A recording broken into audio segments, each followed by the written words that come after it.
Yeah.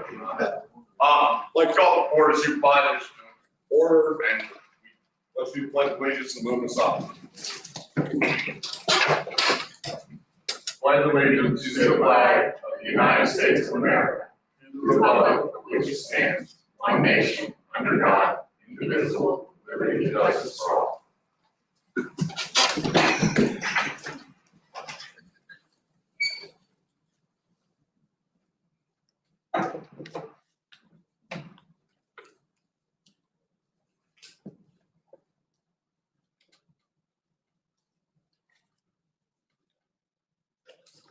All right, thank you. We do have a quorum. We do need to adopt an agenda. We need to add a couple things, and maybe delete something and maybe want to talk about it a little bit. It's 2.1B.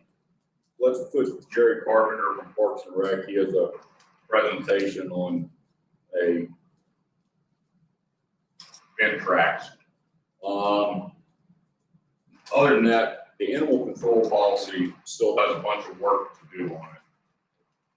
Y'all want to discuss it, leave it on the agenda, or do you want to take it off? And I think what we should do is, we're not doing the second meeting in July. What about if we were to put it on the agenda for the first meeting in August? And then we can clarify everything, there's some other things that need to be put into it. Go from there. I want to leave that. Yeah, that sounds good. Anything else we need to add, Mr. Hobbs? Let's double check the some additions for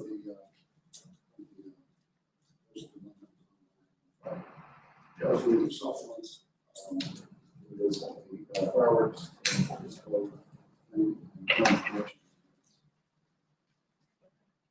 So I was originally tasked with talking to the board about how we're going to handle the debt proceeds, spending them, accounting for them.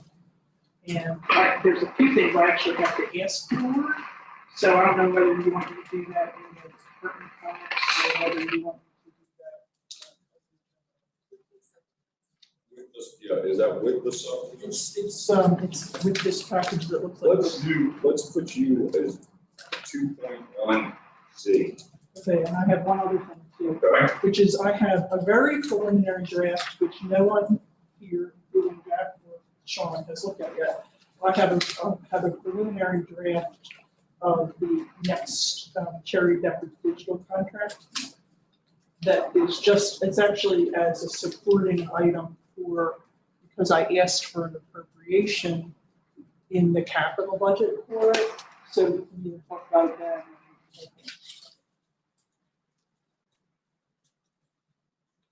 Why don't we talk about that in 2.1C, and we'll just call that info. And we're adding it. It's under constitutional officers, county departments, organizations. And we'll go through all the different things you've got in there. Does that work? Where's the bond trustee thing? Where's that? 2.1C. Oh, 2.1A. No, I don't have that. No. We're good? And So do we need to pull the appropriations out of the supplemental? I don't think we need to pull the supplementals out. then I think we're going to address all this under MJ as 2.1C. And we'll just go through whatever financial things that she needs to go through. Does that work? Anybody else have anything you want to add, delete, amend? Split the board. Mr. Chairman, I move to approve the agenda as amended. Motion made and seconded. Further discussion?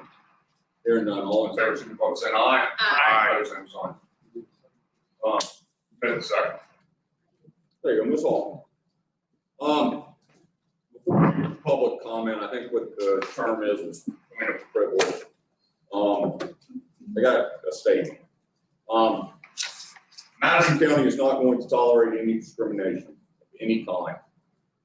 We all need to remember what we learned in elementary school. The golden rule: treat other people as you want to be treated. Now, even more so, is a time to lead by example. All of us need to remember how fortunate we are to live in such a great county with great people. I think it's a lot of value to it. Got a good thing here in Madison. Need to keep doing what we're doing and making the county better every year. That's all I got to say. Anybody else want to say anything? Sums it up. There you go. Public comment. Public comment. I am glad to see everybody in the room. It's been a long, long time. It's not just public safety officers. No offense to you people back there. Public comment.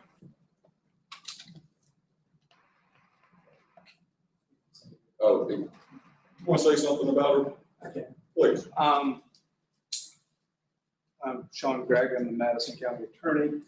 The first person who gave me a job in Madison in the official capacity was Cory Smith. She was the treasurer in Madison, and I think she worked in the treasurer's office for more than 30 years. I think I'm right about that. And actually, she gave Shaq the job, and Shaq just across the hall in terms of collecting taxes. But I had a long collaboration with Cory for 10 years before Stephanie Murray was elected to the position. Very sweet lady, very kind. She was a real asset in Madison County.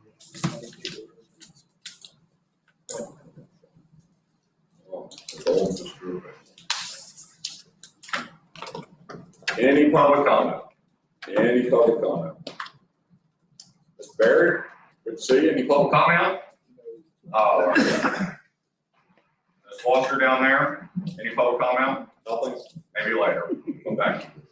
All right. Moving on, and we need to remember that everybody needs talking to microphones so people on Venmo or Vimeo and go to meeting here as well. We have multiple microphones we'll get to. Public comments over. We do need to have a public hearing on the court security fee ordinance. Gregg? Very briefly, this was advertised. The Virginia code was amended so that we could increase some of the costs that are charged to people who are convicted of crimes, misdemeanors in Madison County, and actually traffic violations as well. It's an additional $10 increase. This money is earmarked for providing for court security. In terms of what that would raise for the county, optimistically $30,000, which may be a drop in the bucket, but remember, court security is becoming an increasingly high priority, and it will go some distance to paying for staffing the courts with personnel. I believe it's appropriate to amend this. Most counties are, in fact, following through with amending this. I believe that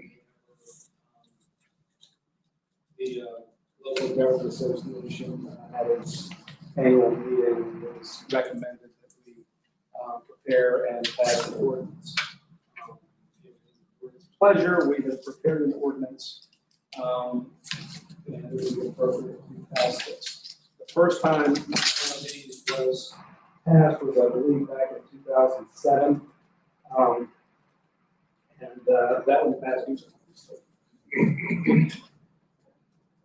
The ordinance, the proposed ordinance would be 2020-12. Questions from Mr. Gregg or Mr. Hobbs on this ordinance? From the board? All right, open it up to the public hearing, to the public. Any comment on this fee change for court security? Public comment.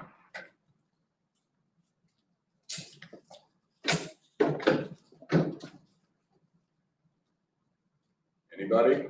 Livingston, other than Miss Ferry? Everybody's got to use a microphone. Any other public comment? We got anything, Livingston? Well, complaining about the quality of the audio, but that's it. Can they hear Clay? Well, in the air. Mr. Gregg, put this in between you and him, Jay. Y'all critical part. Share it. And we'll pass some more down now. Huh? All right. No public comment. Supposed. Public hearing is closed. Back to the board. Mr. Chairman, I move to approve ordinance 2020-12 as proposed. Said ordinance having an effective increase in the court security fee from $10 to $20 on July 1st, 2020, pursuant to Virginia Code Section 3-3.1-120.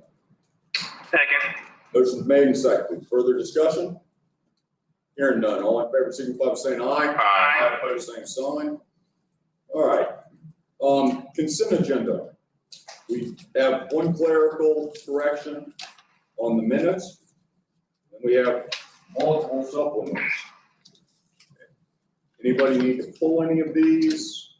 Questions, comments? Part of the board. Now, Mr. Chairman, I think I looked over this. There's nothing on there that we haven't talked about extensively, so I don't see any reason why we shouldn't pass it as such. Anybody else? Is that a motion? Oh, that's. I move that we approve the consent agenda as presented. And I second. Oh, yeah, well, we're back at it. Motion made and seconded. Further discussion? Yes, sir. Motion made and seconded. Further discussion? Hearing none. All in favor, signify by saying aye. Aye. Same sign. Constitutional officers, county departments, committees, and organizations. Mr. K. May 29th, we spoke with Mad Cats regarding their requests. And after the committee spoke with them, the animal shelter had 2 requests. We would like to put a play yard. You'll see it's averaging 340 to 361 feet of additional fencing.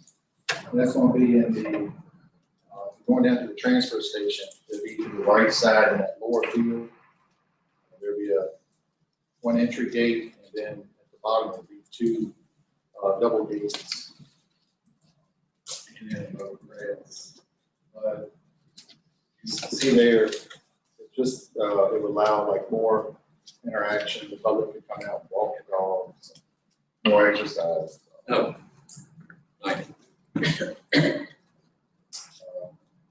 But yeah, that's something that we have actually been wanting to do for a while, is to add this additional play yard at the shelter. Just fencing that, right? Yes, sir. Yep. All right. You got 3 bids on it?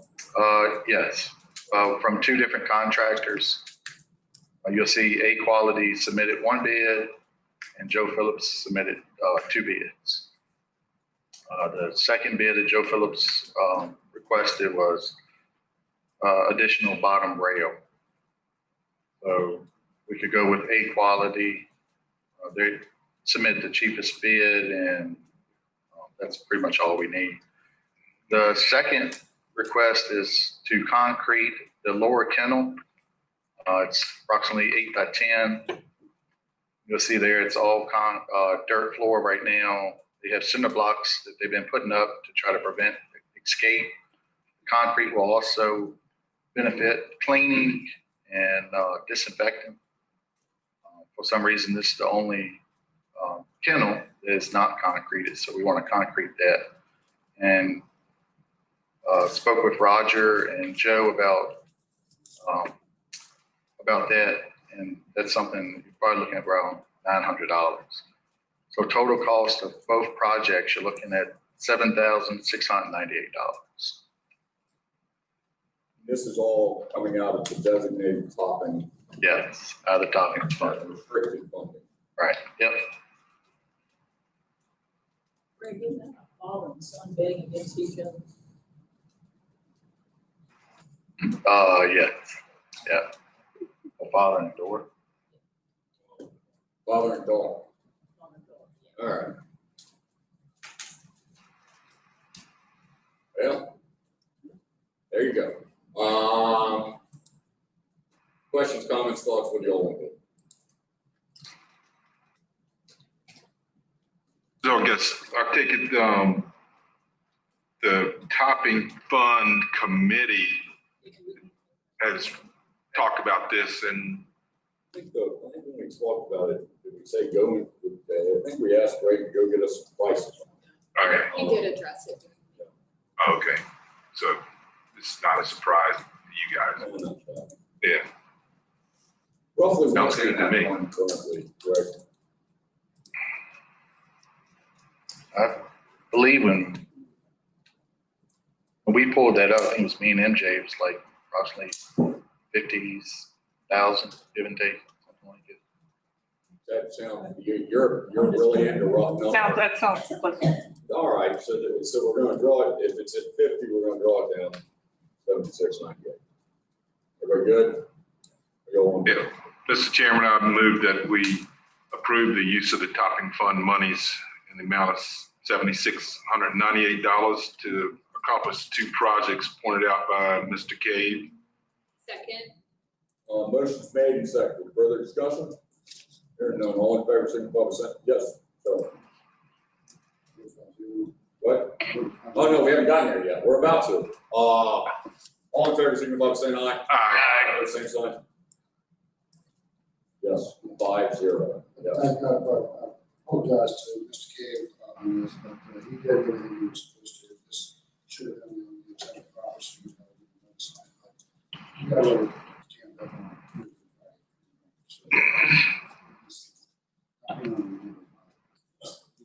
Just proving that facility out there is good, all the way across the board. All right, 2.1B, Jared, Hello, Mr. Clay. hello.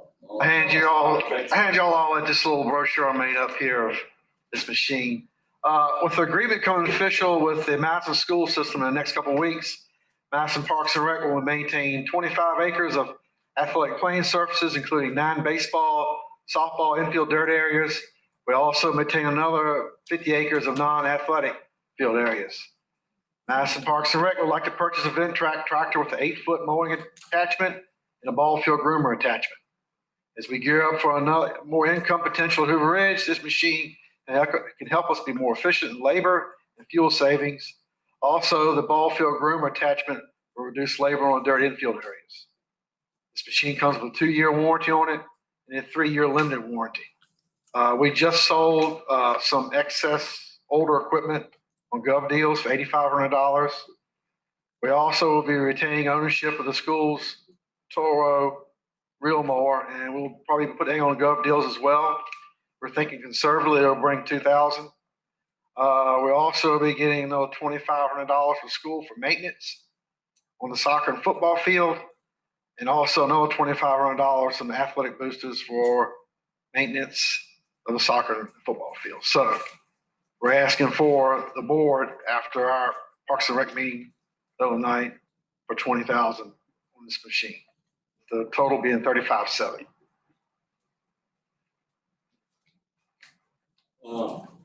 So essentially, PRA is gonna come up with about 15K, or is going to come up with about 15K for a portion of this purchase. Yes. We did a demo on it about 2 months ago, and it's very nice. But I've got 3 bids on it. This is a lower bid I got. So I guess I've not paid attention. So what is the new deal with the Parks and Rec taking care of schools? Yeah. Yeah, our relationship with the schools has really improved tremendously. We do a lot of sharing back and forth, as we do with Roger and other different departments in the county. And so we're going to be taking over the maintenance of the soccer. We've already been doing the soccer. You've been doing soccer. So we're going to be taking over maintenance on the high school football field as well. MJ, no, So, yes, they're asking for an additional $20,000 contribution. Yes. Is this an FY20 contribution or is it an FY21? In other words, can you get a signed contract or a purchase order in place by June 30th? Oh, yeah. Okay. So then my recommendation would be, since we don't have a lot of extra money in FY21, and we do have some extra money in FY20. I mean, we're still carrying over $100,000 in contingency. In addition to that, we have 130 that we assumed were going to be bond closing costs that we charged contingency that are going to be paid out of bond proceeds. So we have plenty of money to pay for $20,000. The only limitation is that it has to be, you have to have it in place you have to have something, an obligation in place by June 30th. You hear this? Yeah, by June 30th. Yeah, not just verbal, you sign something. We can get you the money. Actually, you know what, since they're actually a separate component unit, really all we have to do is, we have to cut a check to them by then. It's actually, I think rethinking the rules. So they don't actually have to have a liability on their books. All we have to do is, we actually physically have to give them the money by the 30th. So we have to cut a check next week. Yes, sir. Some of the money we'll be getting from the school, I know we can't get it until after July 1. But we need to use our 20 budget. This, the hope on this is that the efficiency will pay for itself if we don't cut some of the labor costs by running. This machine basically will cover what two people are doing with one. We haven't purchased a whole lot of equipment. We keep giving Jerry fine vehicles from multiple departments that he is generally thankful for. I told you I want an ambulance and a cop car. I'll have one from each department.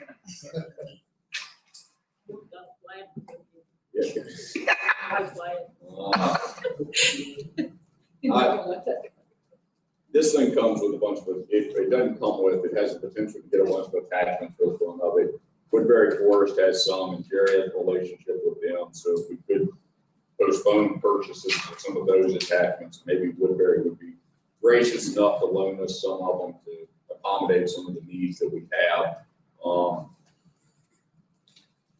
It's a lot of money, but what do you think down there, Carter? You're on PR. Yeah, I've heard good things about this piece of machinery, and for those of you who don't know, I attend the Madison Parks and Rec meetings, and they are gearing up out there for some income producing opportunities. The team we've got out there right now has tremendous vision. I'm impressed, and I'm in favor of supporting Mr. Carpenter on his request here. It's a pleasure of the board. Mr. Jackson, I just want to clarify, is this already gone through public procurement? Yeah, we're working off of cooperative procurement. I walk off from Sourcewell. You have a question? Or you- So I don't really know that that's relevant, because they don't, I mean, to you, Sean, because the PRA is a separate legal entity. So this procurement isn't the county's. What we're going to do is cut them a $20,000 check, and they're going to go buy it. Yeah. Yes, I think we should continue holding the PRA to that procurement just to make sure that everything is, it's a good way to ensure transparency. So that's actually, that $20,000 would not meet any state requirement, but it would meet it would agree or comply with county policies. All right. What's pleasure? So, Mr. Chairman, I move that the county make a $20,000 contribution with FY20 contingency funding to Parks and Rec to help them purchase a compact tractor. Second. Motion made and seconded. Further discussion? Hearing none, all in favor, signify by saying aye. Aye. Opposed, same sign. Also, happy belated birthday to Jerry. 71 has never looked so good. All right. Yeah, MJ, 2.1C. Okay, so I do have two other housekeeping items. Hopefully I could ask. This is the MJ time. So we have our victim witness coordinator. Her salary is 100% funded with a grant. And when I did the FY21 budget, I made the same assumption for her that I did with everyone else, which was that she would get no increase until 1/1. But there isn't really a reason financially not to, and the grant actually incorporates, an annual increase for her effective 7/1. So I'm just asking permission to give her her increase on 7/1. I think she's kind of an outside deal. It doesn't even really require an appropriation from the board. It's just moving around line items. Bringing it to our attention is always. Well, I don't change payroll line items without. No. Ms. Barry, We don't say change. multiple times out what great asset she is to Madison County and your office. I mean, Yes, and MJ presented it exactly the way that it's confusing, non-transparent process. The money comes all from a grant. We're just rejiggering the lines because she bought a computer and she doesn't. There's a lot. all right, everybody okay with like a head nod on this? Yeah. Head nod, please proceed. So the other issue is a housekeeping item, but I did want to talk about Bruce and electronic meetings. Besides that, he has spent a great deal of time, and we're going to start being busy on other things.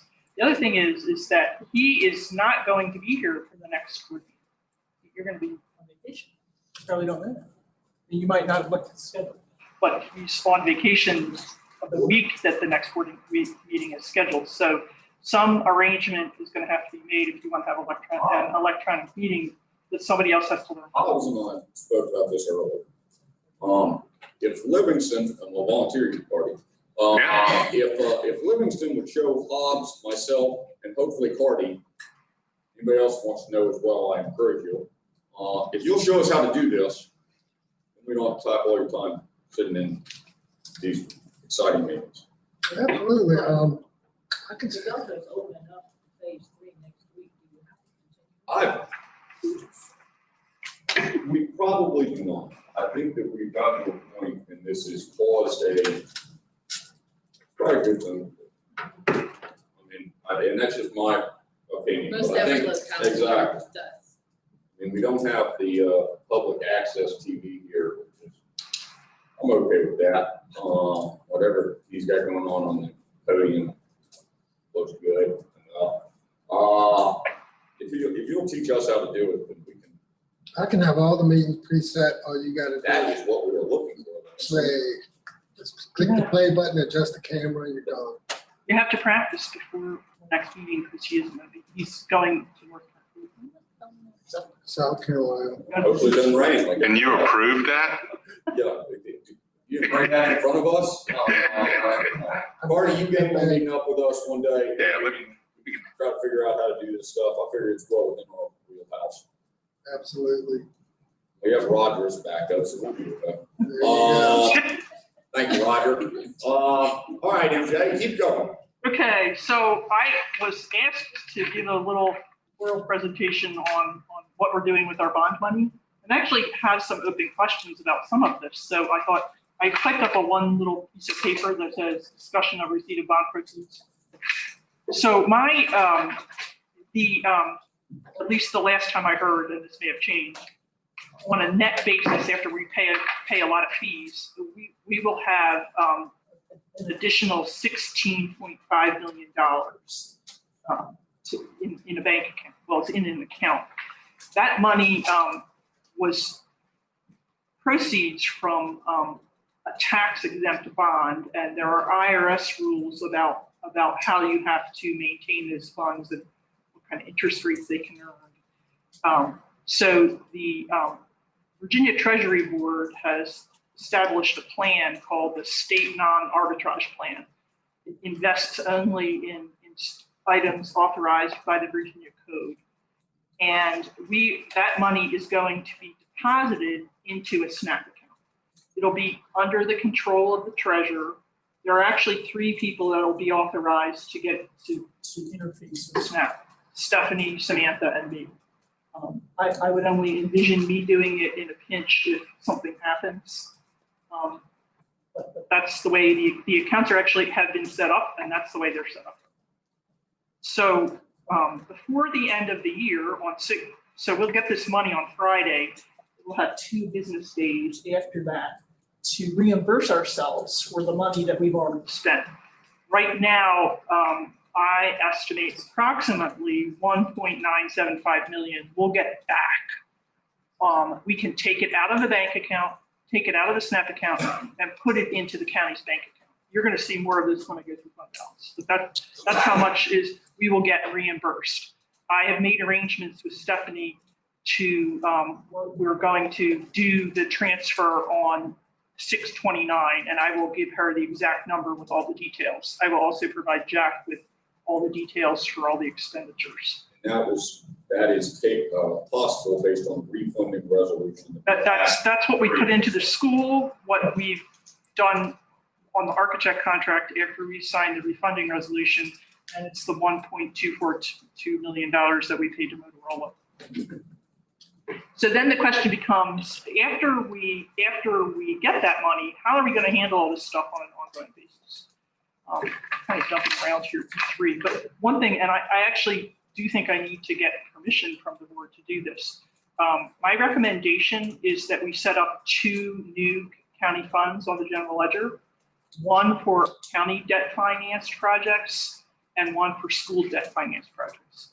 So the total amount going into those funds should be debt proceeds. And it's much cleaner to do that than to mix that with other projects where you're using fund balance to pay for them. From an accounting, from a CAFR point of view, they'll be added together, but from a general ledger point of view, they would be separate. All right, before you go on, we need to have a motion to establish that. You do? Does anybody have any problem with that or questions about it? It seems like that's a good internal control on it. What's the pleasure of the board on those 2 accounts?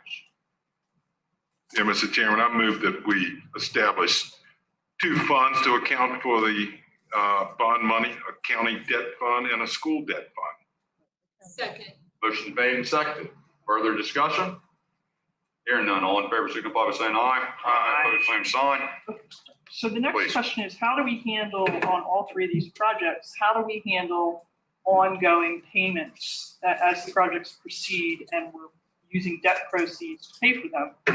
And I want to talk about the school project first because it's a little bit more complicated. Stephanie, Tina, and I have talked about this, and we've decided that the best way to handle the school project, at least for FY20, is to let FY20 close out and to have it exactly the way it's been working, which is the construction bills go to the clerk of the works approves them, the board, and then they go through Tina and they go through the school board who approves the disbursements. After that happens, then at the end of a month, I would look at the numbers and I would tell Stephanie to transfer them. I've confirmed with Davenport, there doesn't need to be a one-for-one correspondent. You can't take the money out ahead of time, but you don't need to take the money out immediately. It could be 2 or 3 weeks later. It's no problem. And right now we have enough cash flow to do that.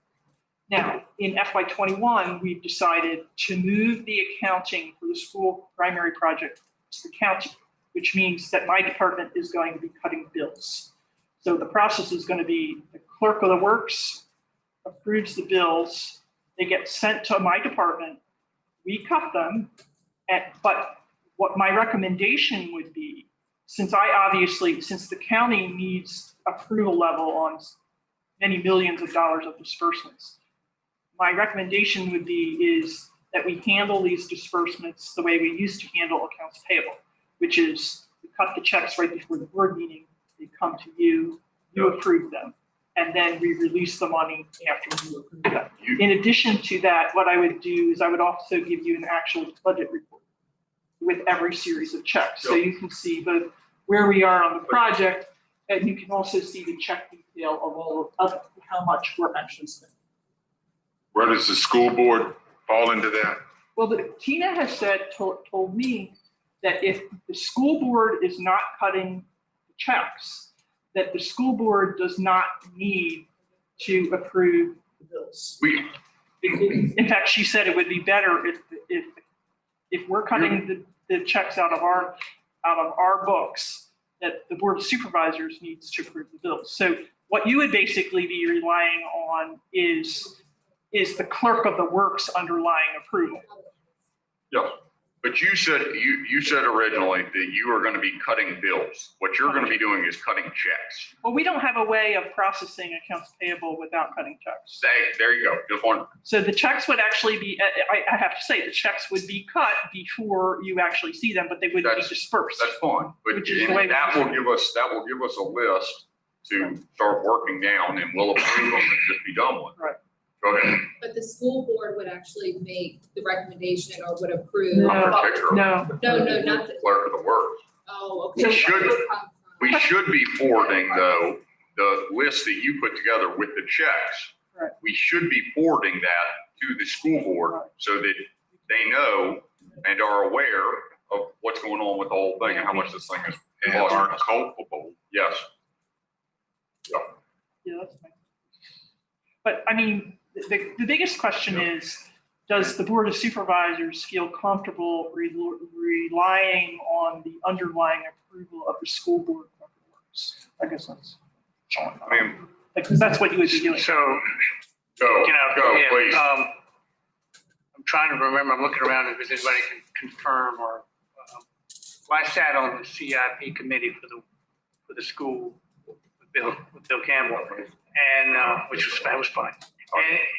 And we had the clerk of the works, we would have a monthly meeting, I guess. And during that meeting, we would take it with the advice of the clerk of the, whatever we call the guy, very, very competent person. Mr. Yeah, yeah. Skanska. No, he was That's just- Skanska's now. It's Mr. Ari- What's his name? What's John Holland's father's name? Barrett. Mr. Barrett was the clerk of the works. Yeah, and so I think we approved the invoices for payment in that meeting, but I guess that was happening out of school. So this is coming over to the county now. If it's coming through our books, they're not gonna have they should be able to put together the same list as what you were talking about doing when you cut the checks. Right. And it should go through the CIP. I heard that was a very good meeting with you and Bill. And everybody got along. But I mean, we should be approved. That's correct. We should be approving them through CIP and then passing it on here. So I don't know. But that's not what your- gonna work though. Well, the concern that I would have about doing that is that you don't have an infinite amount of time between the time you get the bill and the time you get to pay it. So you would have to figure out the schedule with all these different approvals so that we make sure we pay all the bills on time. I mean, we But I should- still, I have to say, between Stephanie, me, and Tina, we really think it's a good idea for the county to pay the bills, because What? if you don't, we have to go through a large reconciliation process. Everybody okay with the county doing it? Hobbs has a comment. Hobbs? Yeah, this is a coordination problem. Which you handled in prior years. The fact of the matter is, the board of supervisors is responsible for handling these bills and have to route them to the school board and that. The school board, folks, the school administration need to know what's going on. So when we say, works of this bill, certainly that's going to be processed through the school administration. They're going to make important deliverables. And that's fine, so we have to count on their management folks to keep an eye on what's really the project management and stuff. Double structure like that. My concern would be, once the bill occurred, we have to pay it. You can't put it. So an issue is how much money to appropriate for this project. Because there's a fair amount of money in that school project in contingencies.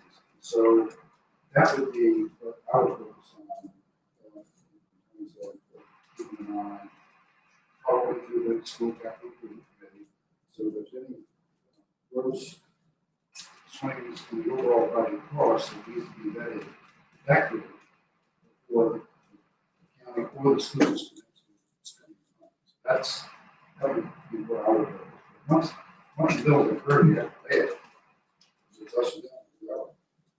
So there's the oversight element, and just the county keeping track of what the money went. Pretty good idea. So one of the other ideas is that if you remember the scant estimate of the entire project, is we would set up a chart of accounts that lines up with that with those line items, so you could keep track. It is true, the issue about contingency, I thought about that, and I don't have this. I have to say, in the capital budget appropriation that I gave to you, I appropriated the full balance that was in. That is what I'm sitting here thinking. I mean, why are we not appropriating the full balance to that? We did. Yeah, there you go. And it'll actually be more than that. Exactly. Because the FY '21 capital budget anticipated that everything on that February schedule that they gave us would be spent exactly like they showed it. And as a matter of fact, they're not where they expected to be at the end of June. So to the extent that they've got carryover from FY '21, you're going to have to do a supplemental appropriation. I can't figure that out until probably August. I will do a true up, is what I'm trying to say. And I understand.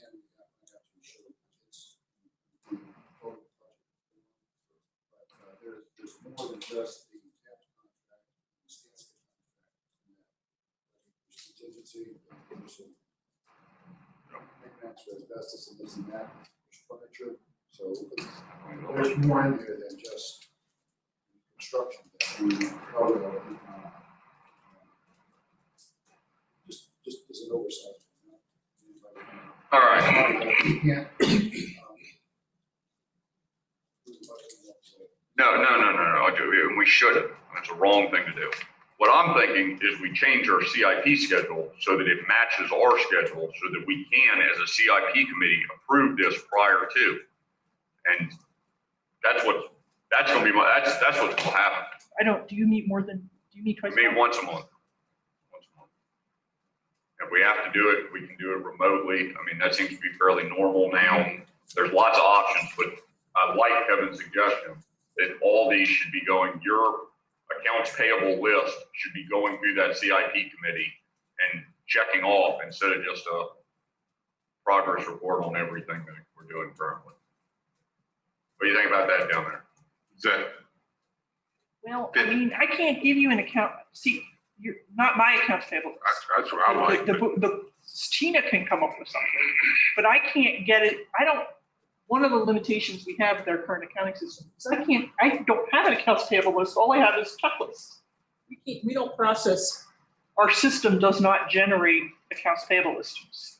The only way we can process payments is to actually cut a check. It's one of my biggest complaints about our current accounting system. And we're working on that. Yes, but I mean, it's coming. I can't do it that way. I can't do it the way you're suggesting. Stephanie wants to stay with the breeze. Certainly we should be able to figure out some kind of checklist.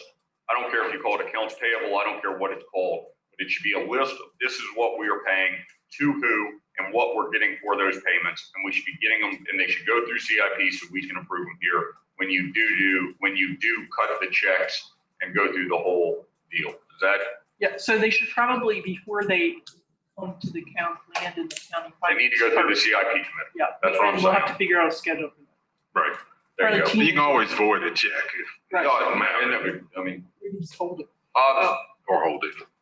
figure out some type of schedule so we can propose this to them and see if they'll be agreeable, which And we're sure they will be. Well, you probably don't need to do that my guess is that they won't pay a July bill.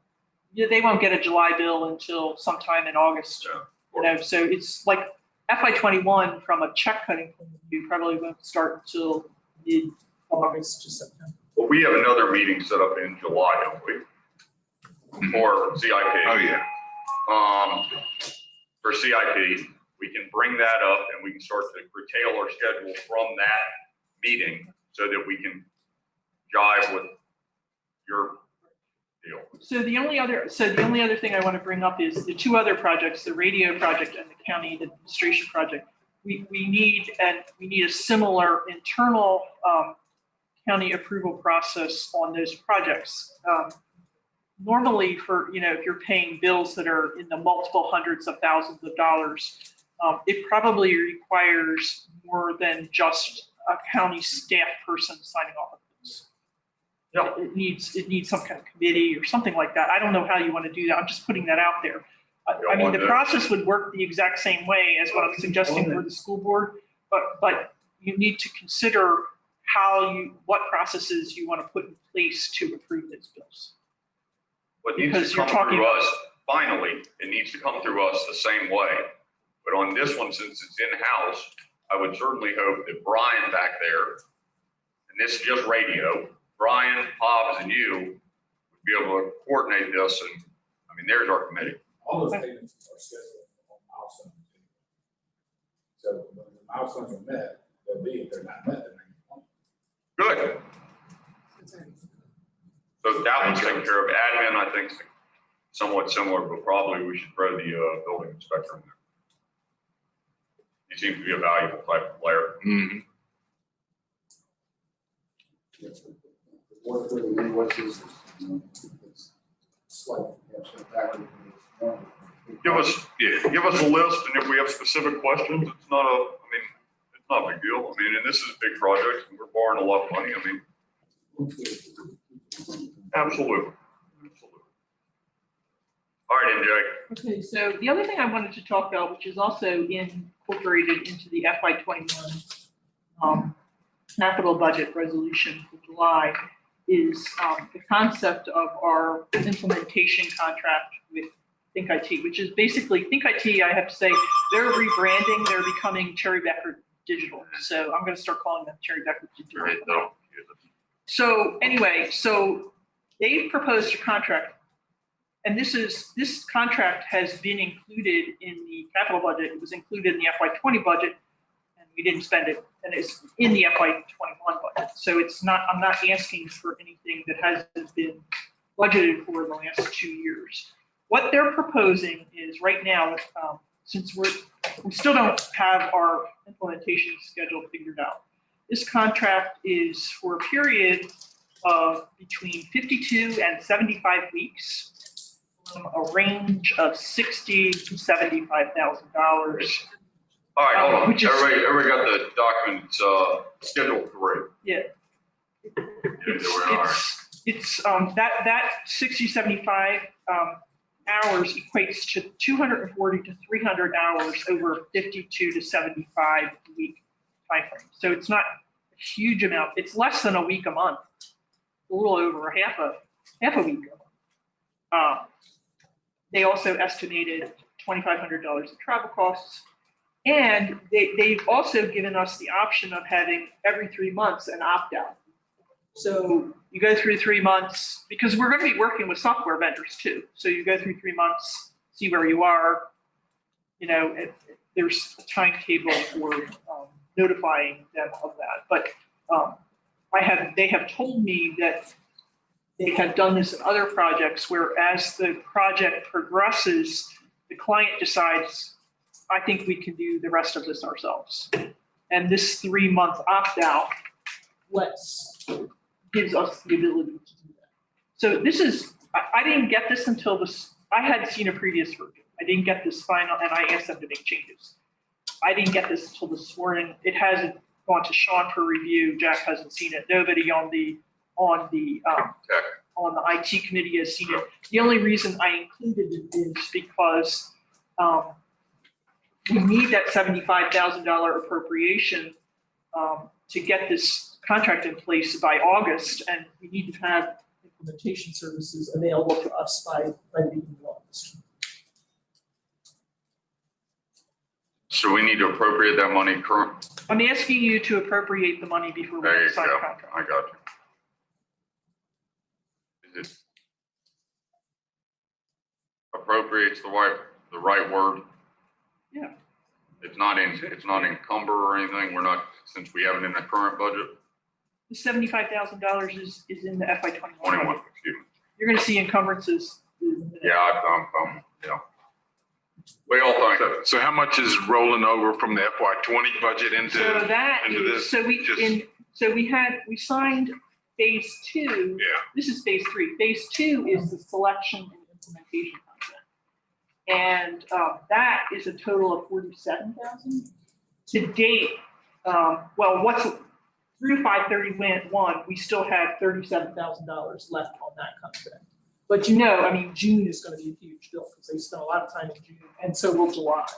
They've spent very large hours in the to June on this project. Because I would expect by the end of July, they should be, what they're telling us is this thing will be done, they'll be done with the selection part by the end of July. So we can move to appropriate X number of dollars contingent upon review. Review and recommendation from the IT committee. I'm not sure you can do that because it's part of the resolution. I don't think you can make it contingent.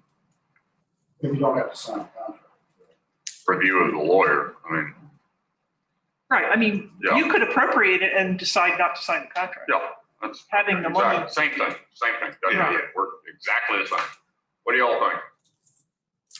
Okay, we gotta have this, so I move to appropriate $75,000 for the Think IT Perrin Cherry Beckert contract. So You don't have to make a motion to appropriate. It's in the resolution. Oh, it's already in you? Yeah, it's in number 5. Yeah. Yeah, appropriation resolution. All right, yours. Very well, I will withdraw my motion. That'll work. What about your second? Amber? Withdraw, I second. I know it. All right, we're back at it. MJ, what else do you have? Nothing until new business. Well, terrific. I would have thought this one paper we would have gone on longer. Anybody have any questions for MJ? All right, now we're going to everybody else, constitutional officers. Ms. Berry, good to see you. Got anything for us? Of course. Very good. Yes, ma'am. So, wait. Thank you. I guess this will work. Okay, so we are pretty busy in our office. As you know, July 1st is a lot of the new laws in Virginia. We have started training with the sheriff's office. We did it today and we'll do it for 2 more days. We've also invited the state police, so it takes about 2 hours to just go through some normal kind of annual refresher stuff, also to review the appellate decisions that have come out in the past year, as well as some of the new laws for July 1st. We also went ahead and made a kind of top 10 new laws for our law enforcement officers that they would need to be aware of so that they can kind of have that as a cheat sheet.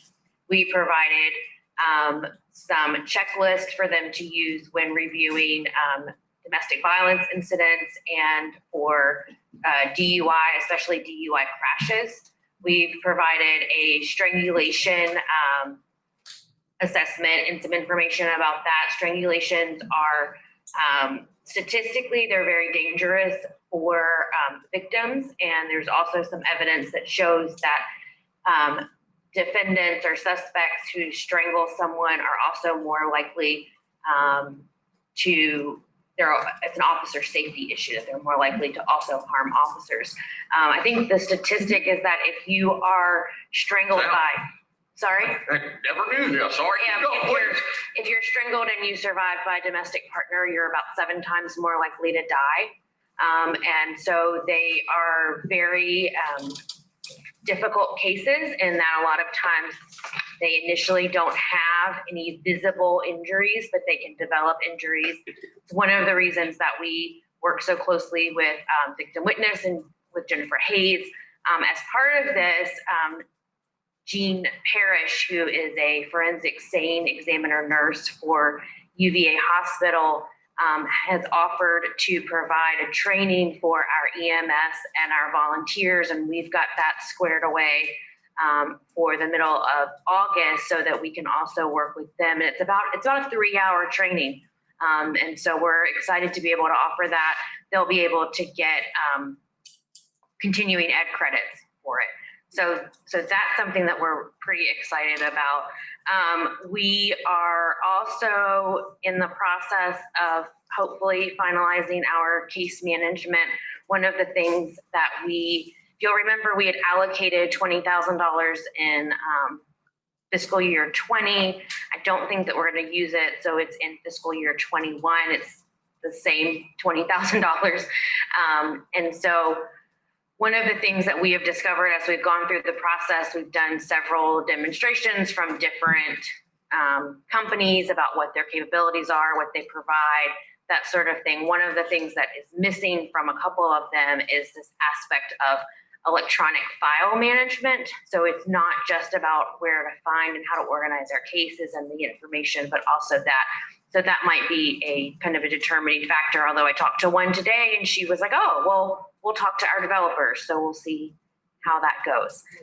But it looks like we should be able to kind of be all in for the $20,000 plus we'll probably have to pull a little bit from my operating budget, but I don't think that it will be too egregious.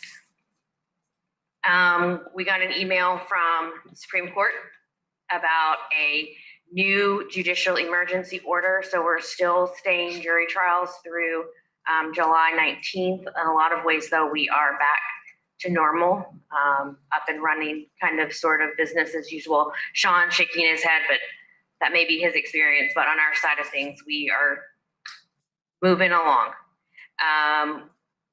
And then new laws. I think that is everything, but I'm sure I forgot something. So sorry. Oh, yes. Well, Lita, I mean, I don't want to steal all your thunder. We do have a new judge starting in Madison on July 1st, David Franzine. He's a resident of Albemarle County. He's mostly done civil litigation, but he has served as a substitute judge in the general district, and I think maybe even JDR bench a little bit as well. So while he isn't coming from a lower court bench, he still does have some of that judicial experience, and he's been working with Ms. Lauk in getting his chambers and everything set up and squared away. The one other thing that I did want to mention is that in light of some of the technology improvements that may be coming into the sheriff's office, and in light of some things that we have heard may be coming as part of the General Assembly's special session, we've already gone ahead and we've asked Bruce to purchase us some laptops for Wade and I to use for courtroom use, essentially. We've also asked for Wi-Fi access points or whatever they're called, so that we can install those in the courtrooms so that we could access our electronic files from the courtroom. There is some self-service in the circuit court and a little bit in the GDC court. There's no cell phone service in the JDR courtroom. So we will be working on that, working on how to get things from our computers in the best way to a screen or to a projector. Those are all kind of to be determined. I know Ms. Lauk is working with the Supreme Court and has asked for some potential CARES Act money. We don't have a video system in the circuit courtroom. So if we're able to do that, that would certainly be a significant assistance to us. So that's all kind of in the process, but those will be used. We'll be using fiscal year 20 for that. So I don't know if that will end up being encumbered or if we'll be able to cut the check. Just depends. There isn't Wi-Fi in the courthouse, like a closed Wi-Fi system? So Clarissa, for the laptops that she wants to buy, she has enough money in her FY20 budget to actually buy them. We haven't actually bought them yet, have we? Sorry? We haven't bought the stuff for Clarissa yet, have we? So we don't have the funding figured out on the Wi-Fi stuff. I mean, I would think that would be simpler than getting hotspots, but I mean, I'm probably incorrect. I'm sure y'all will do really well with it. Well, I don't know how much the access points cost, but I mean, I have that money in my budget, and I have emailed Bruce and authorized him to spend that to purchase the access points. As we've talked about, and the three judges that we have currently are all in favor of coming up with some sort of Wi-Fi system. I've talked with Judge Carter. You're not allowed to have cell phones in the courthouse. Other courthouses have a form where if you're a litigant and you need to bring it in, you come in a day or two before, you get it signed off on, you're able to bring it in. Something like that, that of course is additional work for the clerk's office. So, we're mindful of that. But there are two internet systems. I think we've talked about this kind of in the past. There's one that's put in through the Supreme Court and one that's put in through the county. So we should be able to tap into the county side of things and avoid having to kind of deal with any issues that might come up with the Supreme Court network, because they probably, quite frankly, won't allow that. So I think it should be straightforward, but we'll have to cross that bridge. Good. Questions for Clarissa? Normally I work all the way across the back, but I feel like we're on court discussion. Ms. Lau, you've got like a big presentation. We love this. It's not a PowerPoint. We're really happy. It's not gonna take very long. So I noticed on MJ's appropriations for my supplemental that I never really explained to you all what some of the supplementals are for. So I thought I would kill two birds with one stone here. That is the Virginia State Library grant, and that we just got. And it repaired our birth books, deed book 8, deed book 40, and the one I'm most excited about is the Shenandoah National Park map. As you can see from those first couple pages, it was in horrible shape. We couldn't even unfold it. It was torn in so many places. I've asked and I had asked to get it repaired. The state library just kept putting me off. I actually got somebody from the state library to come up and look at a couple of my books. And while they were here, I was like, why don't you take a look at this map for me? They did, and they agreed it had to be fixed. There was 2 grants last year. I had only put in in my budget for 1 grant, but when the second grant came up, I couldn't pass it up, especially getting this map fixed. So the map is fixed. It's back in my office. I had asked for 2 additional copies so that I could give the Historical Society 1 copy of it. Right. And so this is the copy.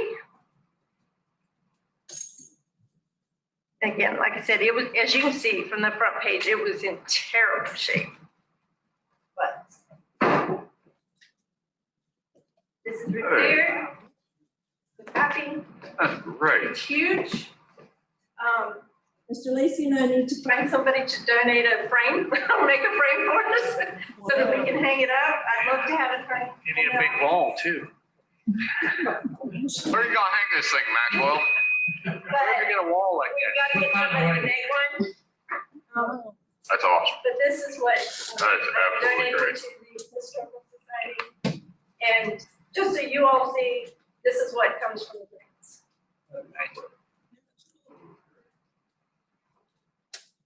Where are you?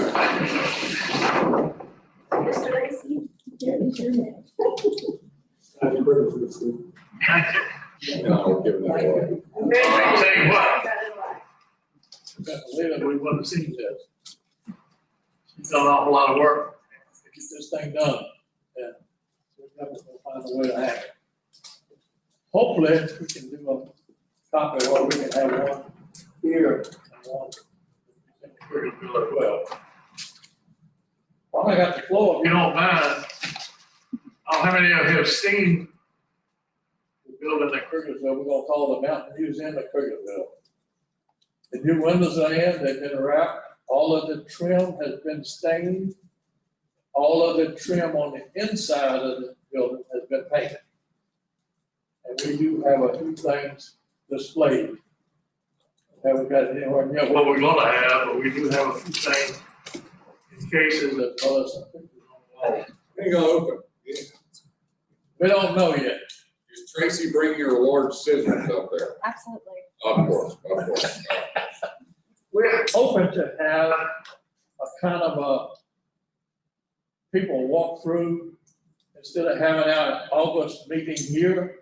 we're hoping to do something outside there and let a few people at a time walk through and come up the back end, maybe see some things that we've done. But, we're excited about what we've done, and we got a lot more to do, but we'll get that. How's the incinerator toilet? Works great. That's the way we want to hear it. Very good. Works great. Yes, that's Thanks. great map. Thank you very much, Ms. Lyle. Any questions from Ms. Lyle? All right, John Shearer. Well, I guess we'll go over the numbers for Madison again. I know it's kind of redundant. We've been chasing this thing for a couple months now, but we're moving in the right direction. We've been pretty steady for the last couple of weeks. We've got 43 cases according to the Virginia Department of Health. 4 are still in the hospital, and only 1 has passed away from this virus since it started months ago. When you look around at the big picture, like you said earlier, we're pretty lucky to be where we're at. Feel wholeheartedly about that. Just to let you know, the National Guard was at Autumn Care today. I went down there for a little while. They did point prevalence testing on everybody there. It's a little bit daunting if you see these people walking through with level C suits and pappers, and just picture your loved one elderly. That might be, like I said, a little bit deep. But anyway, everybody there got tested. They're testing Mountain View next week. Same thing. All the residents, and from what I understand, Sabre, they can't make their staff take it, but the majority of them receive the test. The state is continuing to test age 12,000 people a day with a 6% positivity rate. So that's still pretty good when you look at the big picture. And all the numbers are declining, and I'm sure everybody saw the governor. If you didn't, phase 3 goes into effect on July 1st. So all the numbers are going in the right direction. Let's see here. The main takeaway from the governor's talk today was 250 indoor and 1,000 outdoor for social activities. There is some guidelines in there. And he also did apologize. He said he's trying to address the lack of clarity, which anytime he comes out, I'm sure there's a ripple effect of a bunch of questions. But from what I took, 250 indoor and 1,000 outdoor for social gatherings. And there's going to be some new guidance coming out from VDH regarding long-term care facilities. In the past, they haven't been really forthcoming with all the information about breakouts, but for some reason now they've looked at a couple of different directions, and they're going to start, I guess, notifying people more often when they do have an outbreak in a long-term care facility. That's a good thing too. So that's really all I have. Working with Noah on some issues and Brian on the radio project. That's it. Questions for John Shearer? Thank you, John Shearer. Are they just going through the whole state and testing pretty much every senior? They have to request it. And also the National Guard, from what I understand, is only going to be doing this for another 2 weeks, something like that. And then if they request it, they're going to have to pay out of pocket to a private company. Oh, very good. Why wouldn't you take advantage of the opportunity? Now you know why they're getting on the phone. And your vehicle looks nice too. Thank you. Yep, new vehicle replacement vehicle came in a lot safer and a lot more reliable. So, thank you. Brian Gore. Working the radio system right now, working on nailing down the last 2 sites. Had a lot of success with Appropriations Electric, as well as community wireless structures for the site, the southern end and the western north end. Still trying to nail down for sure the northeastern side. And I had a meeting with PRA about a week ago. It was very beneficial. That site's going to proceed on that location, nailing down the exact location there. Next generation 911, our call handling equipment should be refreshed and upgraded by mid-September. It was supposed to have been done by the first part of this month. COVID pushed all that back for obvious reasons. We have established text 911 and we are hot on our end. The cell phone vendor stuff to test to turn it on there. So we are able to take text 911 right now. So you're going to do some type of unneeded PR campaign to inform people that that is an option. When the tests go through and they turn it on, I'm racing with something on that end as well as Facebook, racing in my list. Greg K, how are things going out there? Busy. Trying to get through this, animal control policy, if you can see us. Hopefully we can do Greg on it, it's a work in progress. As soon as we get that straight, back in front of you to review. And then just waiting to see all the new laws that will come in effect July 4th, especially this tethering law. So, staying busy. Class 4 misdemeanor. Case repairs. What, all right, go ahead, since you brought it up, what is this tethering law, just so we know? What? Dog on chains. Don't put your dog on a chain? All right, good. Put them in a kennel, will be a whole lot easier. There you go. All right, thank you. Unless you want to bring them in. They're gonna have a fancy new play area. You got anything else going on? All right, question for Greg Cave? No, I'm gonna skip you because we're just gonna roll right into you. Roger Berry? I put some plexiglass up the hands up and day for Greg so he can open the door. Put some little hand sanitizer. Let's see, we got some plexiglass to go up in the JDR courtroom. Judge wants to speak in front of him. So they will do that tomorrow. Some prices on some other stuff right at the end of the year. I got a few things that need to be upgraded. Taking my money, things out there. I got prices on the door at the social services. That door's got probably a half-inch gap in it. So I'm getting prices on storefront doors over there. Other than that, I think just gotta keep Brad from. Good. Hardy, you have a question? No, so I guess, well, a lot of that stuff would fall into this CARES Act reimbursement, right? We're keeping track of it. Okay, all right, Everything's getting colder, getting on it, going to got it, gotcha. even if it don't apply, still going. Your Honor. I'll tell you, we also bought stock in plexiglass companies. Let me see, what do you got? We got cameras going into the War Memorial Building tomorrow. That network we completed, so that's all we learned. That happened. For instance, Wi-Fi, I haven't looked at all that. Then they said the network is going to be we're going to start getting ready for the rest of the office. She's going to be fine. System. The holiday, as we have meeting on Friday, the second one, but we're still working on the phone system to get the sheriff's all PDFs off right. And, yeah, we'll be passing that to train the board on what's happening. All right. Mike, questions for Livingston? Tracy? Just more meetings, working on economic development grants, got my proposal for CARES Act funding to Mr. Hobbs. Shenandoah National Park, speaking of them, they're opening up their campground reservations starting tomorrow. So they're moving along. And then also working on, there's now tourism grants as well. Staying busy, and we're open. That's been going well so far. All right, any questions? We've asked everybody. Noah? So things are good in our shop. Call volume remains to be a little on the low side, which is a good thing.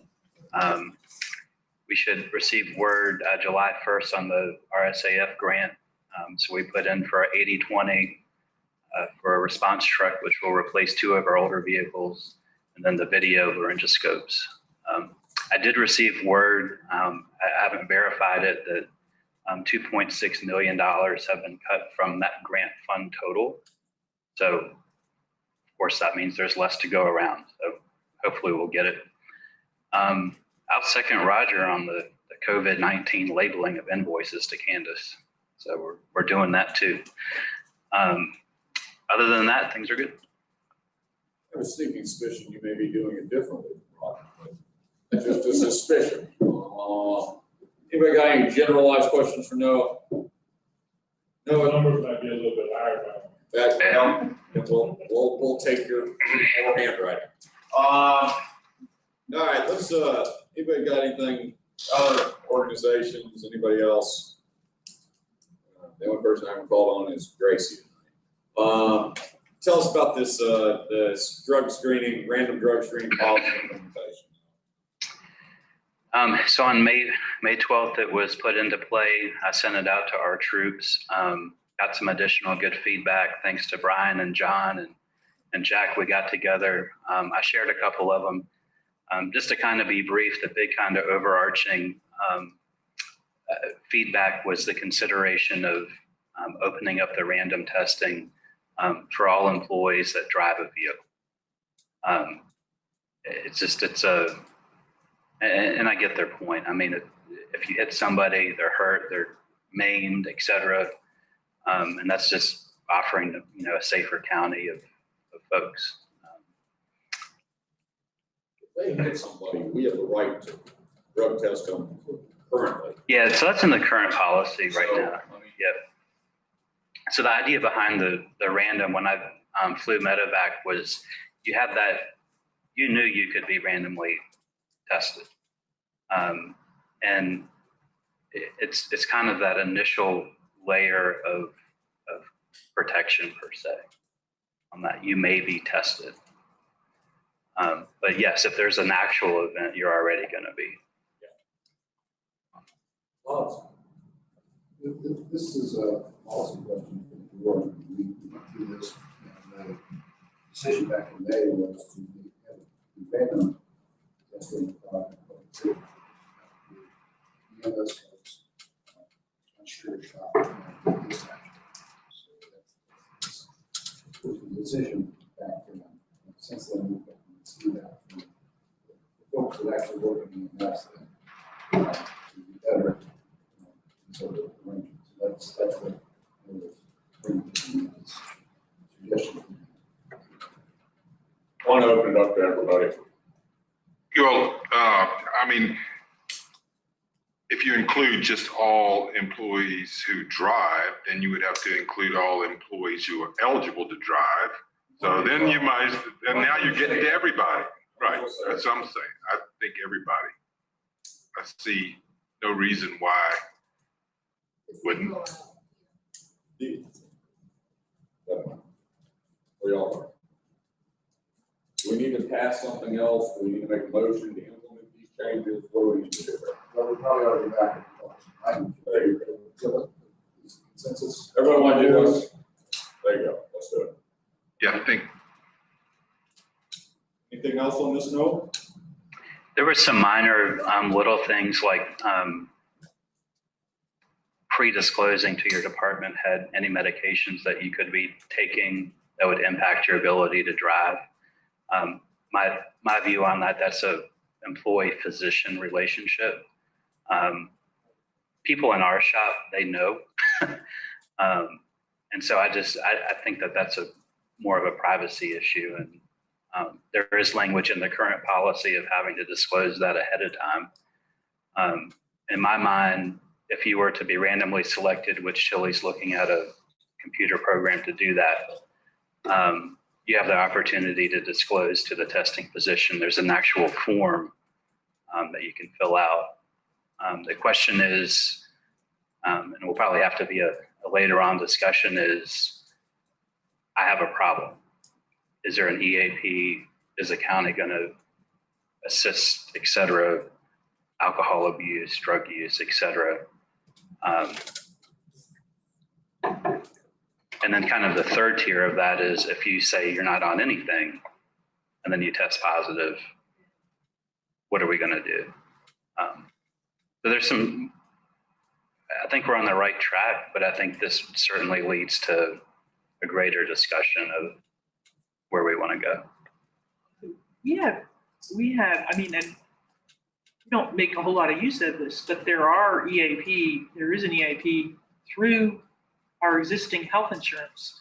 There's also EAP through the disability, if you're in hybrid disability, there's additional programs like that. We don't use, nobody uses that stuff. My There's a kind of an issue there, what EAP is, EAP stands for Employee Assistance. The program offered through health insurance is an opt-in where employees might have an issue and they're given a phone number and kind of the supervisor, the employer is not involved in that end of it. As opposed to the other end of the spectrum, it can be a service, and I'm familiar with this from previous employers, where if you have an HR issue that's difficult, you can refer people to this. And they handle it outside the scope of the workplace, so you can instruct people to go to the EAP or as a So instead of determination. Or into that, yeah, like disclosing your potential health or condition or whatever, you would be a third party independent group. So I'm not familiar with the EAP. This is something that probably available in this board. And my understanding is you can't force somebody to utilize those services. They have to be willing to do. I'm terrified that I'm gonna ask a real dumb question here. And John Gregg's staring at me like I'm asking anything stupid. And I think that's the right stare. I would certainly think that even if the disclosure is not there, if you're taking medication that impairs driving and that was not disclosed, then that is a real problem. In the same sense, even if they don't disclose it and it's a personal type of deal, if it comes back and that's an issue, I think we have some legal there, I would hope.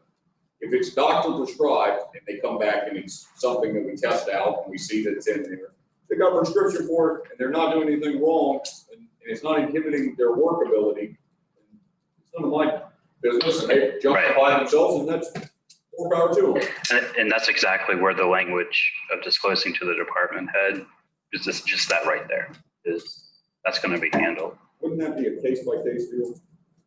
A selection by selection, yeah. Pending post testing? Yes. There you go. The other side of it is people have an issue that they need to go down the EAP path. Now we know that we have this. Apparently everybody else is aware of this. Roger, do you know about this? Roger didn't know. So now it's available, and reach out to Tilly in HR. I'm sure she can point you in the right direction. Don't have to disclose anything, but Tilly probably can help, and it's pretty good about such things. MJ? There's a lot of resources available through that health insurance that people don't really use. And if you're having some kind of crisis or anything. Unfortunately, I think we've seen a situation where sometimes people let it get to the point where they leave or whatever, and where health insurance could have helped them with their problem. And it's partly because people don't know about it. So, maybe it's something we need to talk to department heads about, I don't know. There you go. Maybe mention it in one of these. We're still doing staff meetings. We haven't asked that question. Mention it in staff meeting.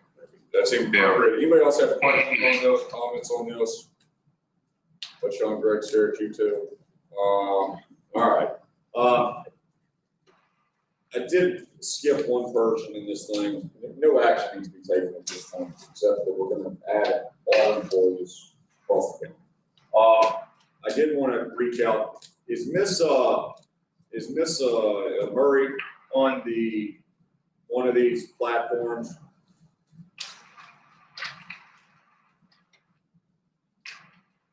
Miss Murray or Brian Daniels?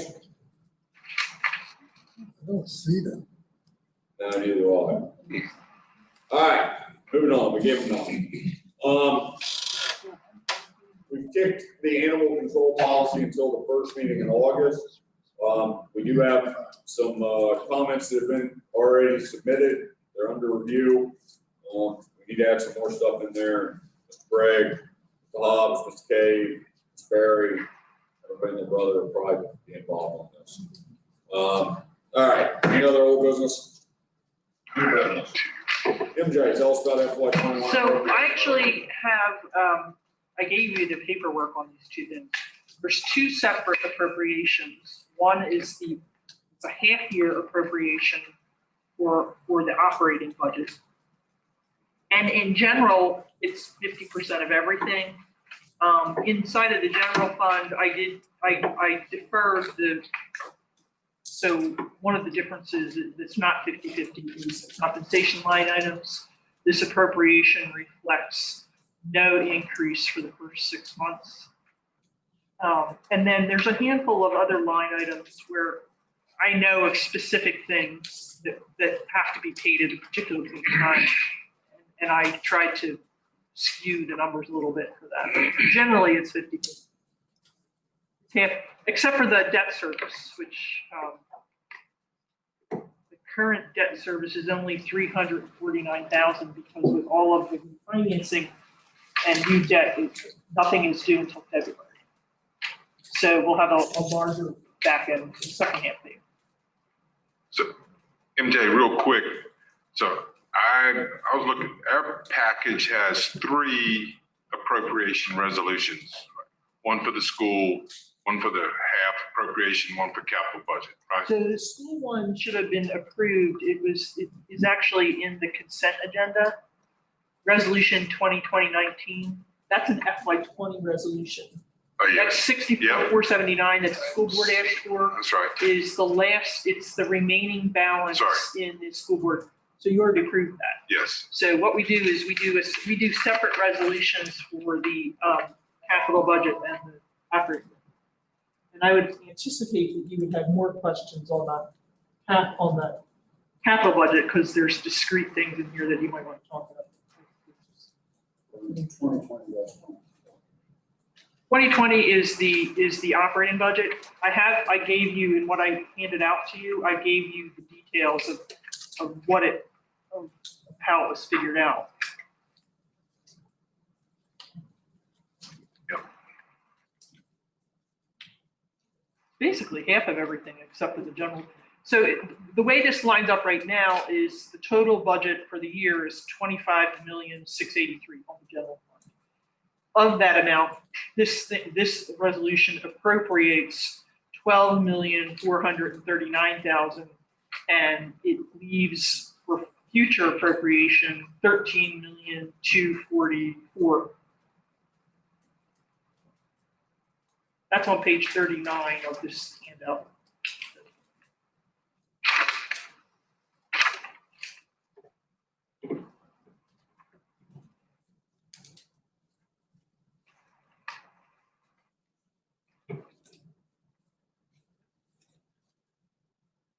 Anybody have any questions? I can't really answer anything.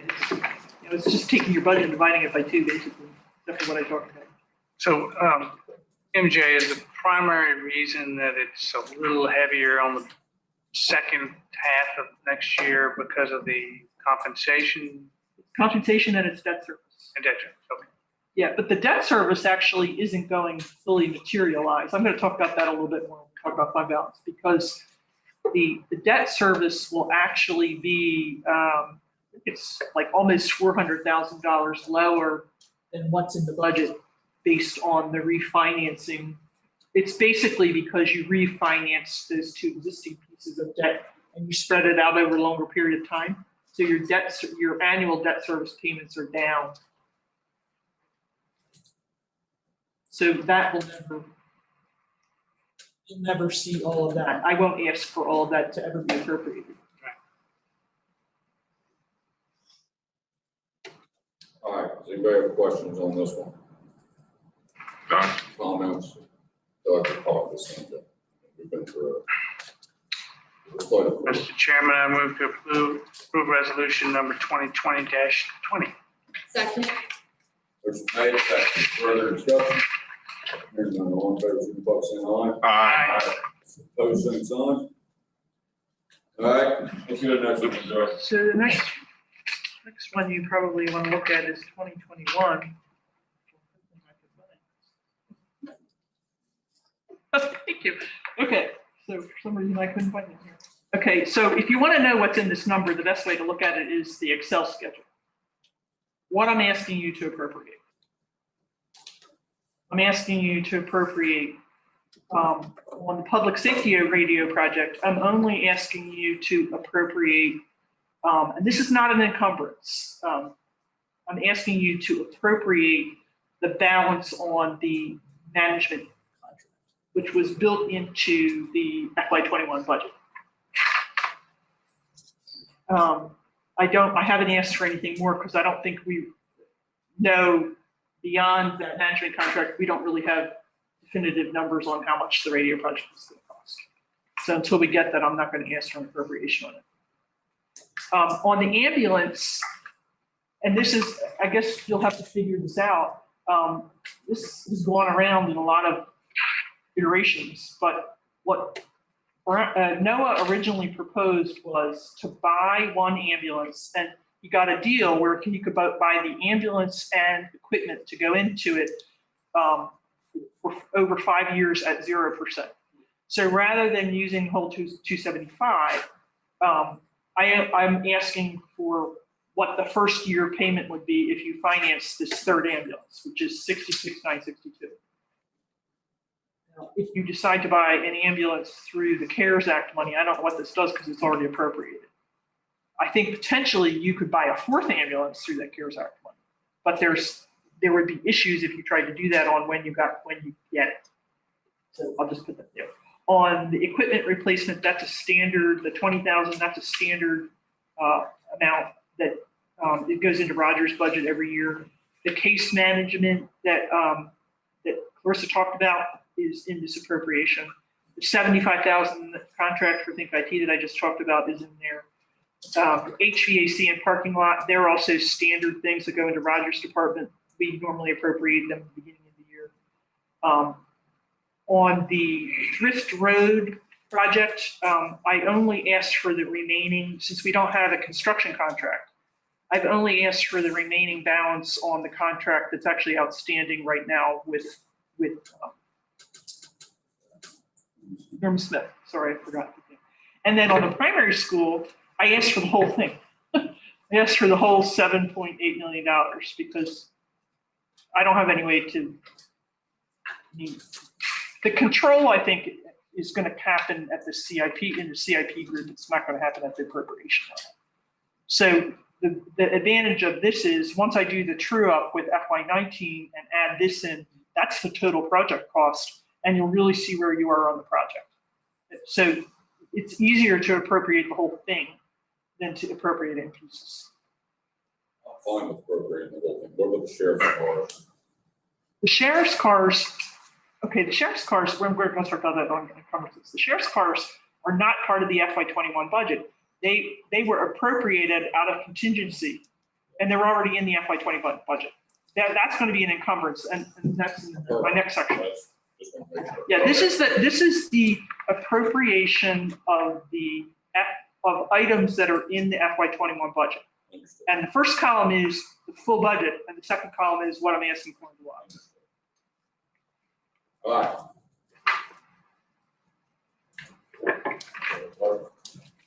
Go ahead, Hobbs. The school renovation appropriation, this is the complete balance of the amount. And so, I understand it right, that appropriates the money to the school board, and would include that contingency. Which I'm not really concerned with that. If that's appropriated, then. But it actually isn't appropriated to the school board if we're going to pay bills.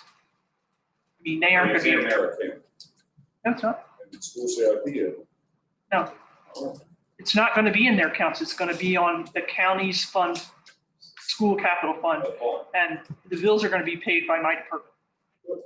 And the approval is going to be in the CIP committee. Yeah. So right, but I'm just recommending, since we don't know where we are on this project, to keep track of total project costs and really understand where you are on the project, you need to have the whole amount in the budget. To try to appropriate it in pieces would be very confusing. I mean, if it's a $9 million project, you want to know where you are relative to the $9 million. So this is the way to do that. And the controls are not at the, in the appropriations. The controls are what CIP committee approves and what the county decides to pay.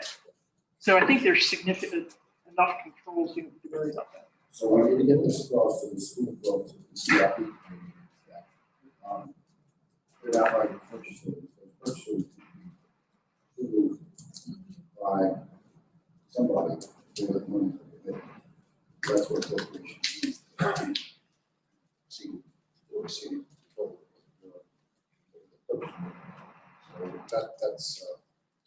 that's the concern. Once the bills incurred, you have to pay it. That's fine. And be short it's not.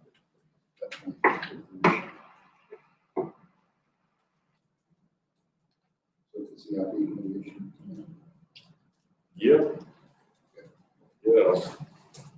Getting them to get us to a purchase order part of them is going to be a challenge, isn't it?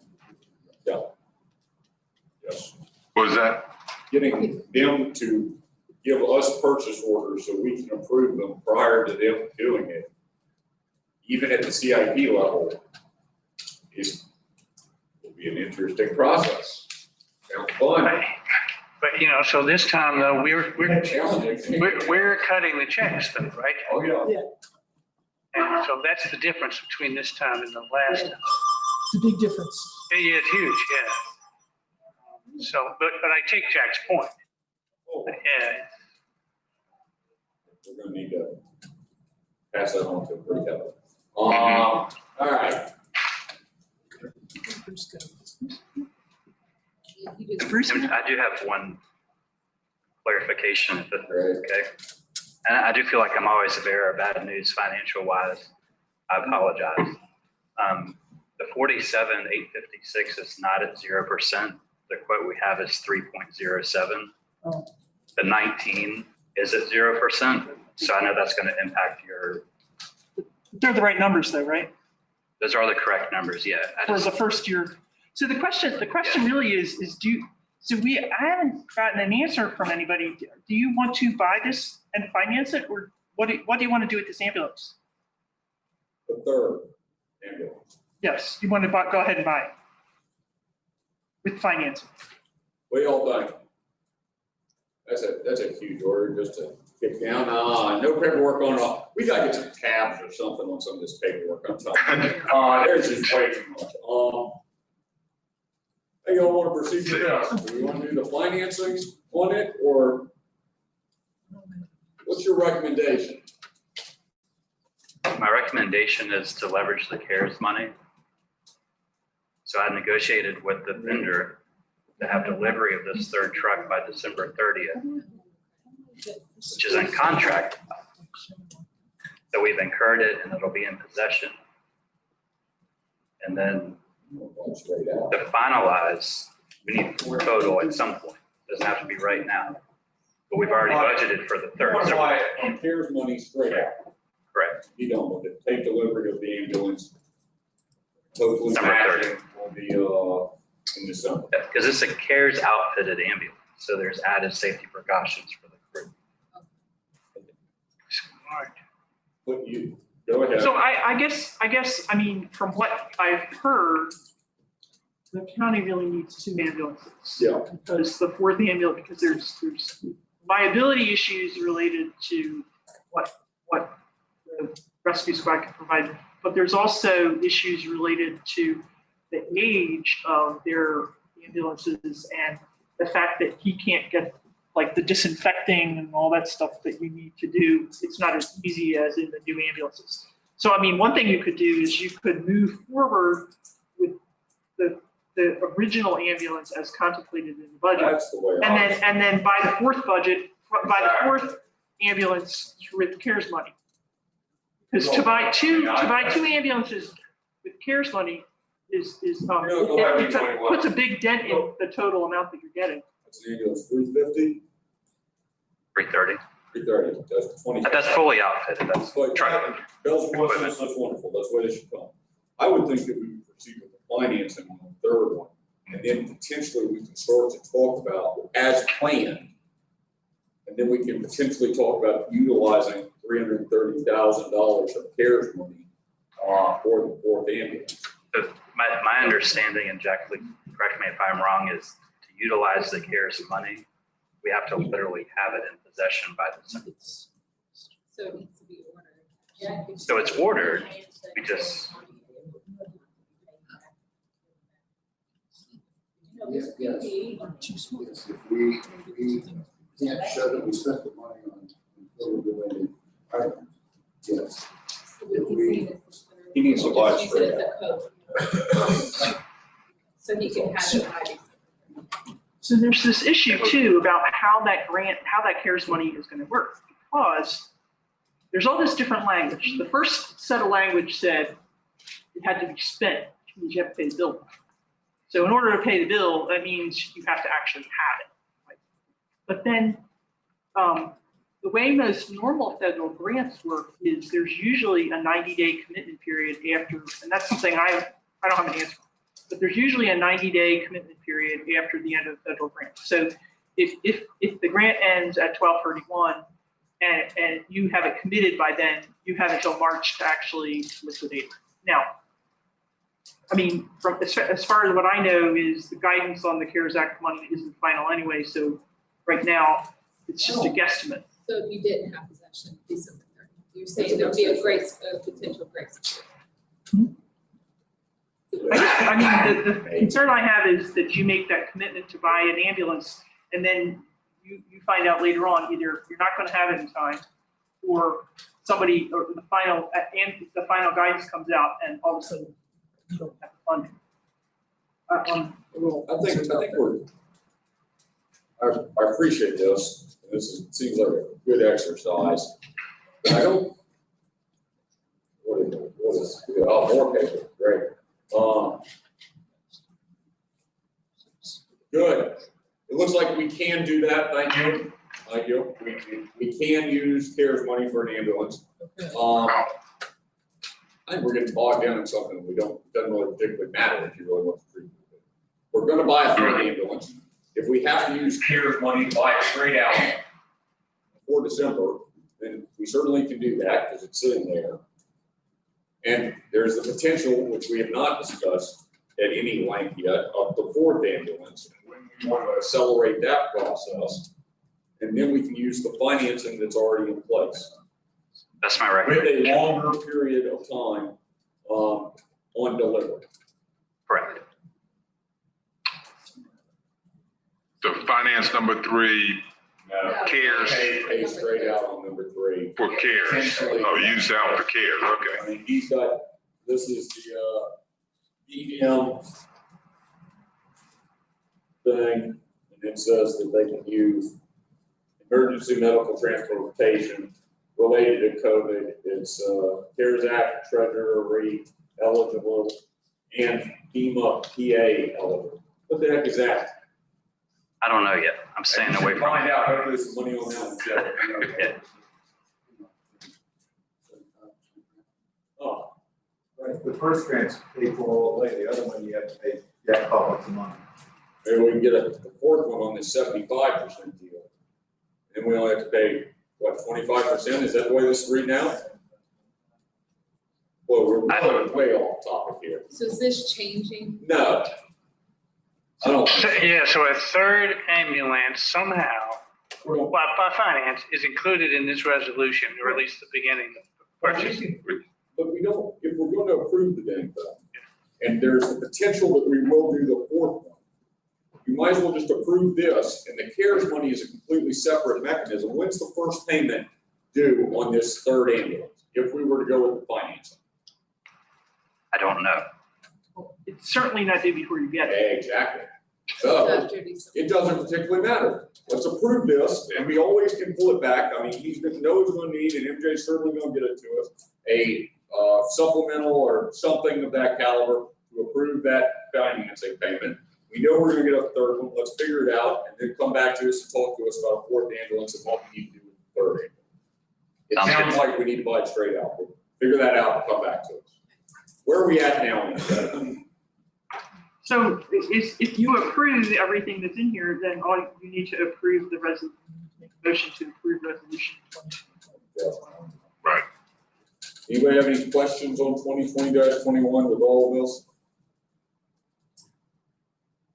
Mr. Chairman, I move to approve resolution 2020-21. Second. Motion made and seconded. Further discussion? Can you switch to this now? So I can just get my schedule. Hearing none, all in favor, signify by saying aye. Aye. Opposed, same sign. All right. Where were we? Who's that? I'm balanced. I did. Kevin did. Yep. Good.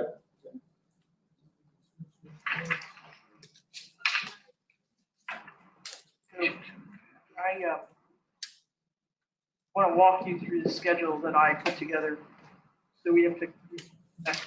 Which schedule and what is it? It is this, okay, so now there are my big legal my large legal schedule. Oh. Okay. So, You're a tech guy. So. What was that? I'm telling you. Okay, All right, go so ahead. we're just gonna leave it up there like that.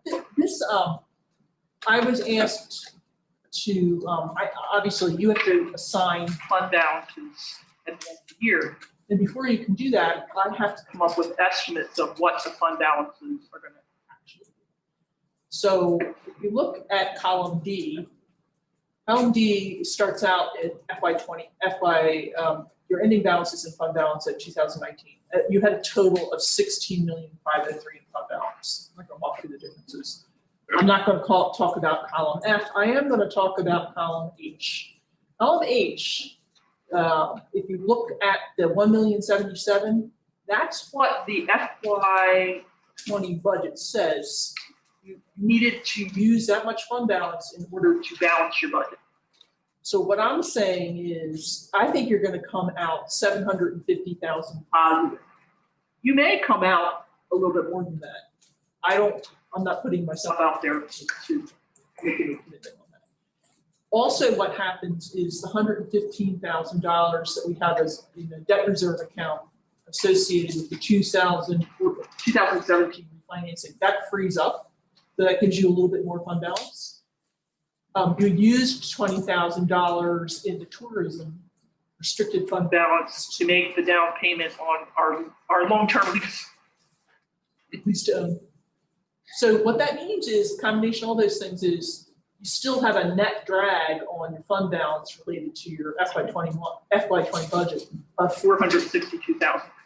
So it is true that you're going to come out positive to budget. It's not true. I don't know that you are going to be positive. So you're probably going to use fund balance. Okay. The next column is, and I don't want to get into it, is what I'm saying I think you will spend in capital projects for the year, which is $2.5 million. There's detail that I provided you, you can look at that. Next column is your debt proceeds that we're going to get on Friday. We will receive $16.5 million in debt proceeds. That becomes part of your fund balance, but it's restricted. Okay. The next column is, if you recall, here's the 1,975,000 I said you're going to reimburse yourself for. But of that 1,975,000, Davenport has said they want to take 1,242,000 and use it to set up a debt service stabilization. So what ends up happening, flowing back into your unassigned fund balance, is $732,000. Okay, now for the really good one. Okay, so the column P, I wanna focus on the big number, the 2,302,000. Davenport has said, ideally, you should always keep at least $2 million. This is what they told me.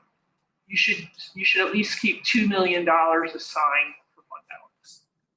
I mean, for capital projects. So our budget actually anticipates using $559,000 in fund balance, general fund balance next year, and some more from capital projects, but I don't care about that. So I said, take what we're going to use next year, the 559, and take another $2 million out of unassigned and put it into an assigned amount for capital projects. Tourism, you don't need to do anything with that. The opening balance appropriation of $689,596, that is what your current operating budget says. That's similar to the $1,077,000. That's what your current, that's the deficit built into the FY21 budget. So you gotta beat that in order to be positive. Okay, budget state, state. Oh, the 840 is budget stabilization reserve. That's just the Davenport wants to get rid of the EMS reserve and the CSA stabilization reserve, so I moved that into that number. The $1,242,000, you know what's in that. The $500,000, the radio project right now has a lot of potential for both pluses and minuses, but for purposes of being cautious with your budget, I want to focus on the minuses. The analysis that Brian has put together says in addition to the total Motorola contract, you could have additional costs of up to $1.3 million. So now on the offset, there's things that he can do potentially to get those costs down. But what I'm saying as a conservative basis is to put $500,000 in a reserve in case we have overruns on the radio project. You don't have to do that. You can leave it in unassigned. It's just a way of. And then the last thing is Jack had wanted to start this process of reserving $100,000. Well, our last assessment was $600,000. So if we're on a 6-year cycle, it's basically reserving $100,000 a year, and we would be in year 2. So this puts $200,000 into a reserve for the 2025. So I'm just going to go. So once you look at all those numbers, the same numbers on the big schedule.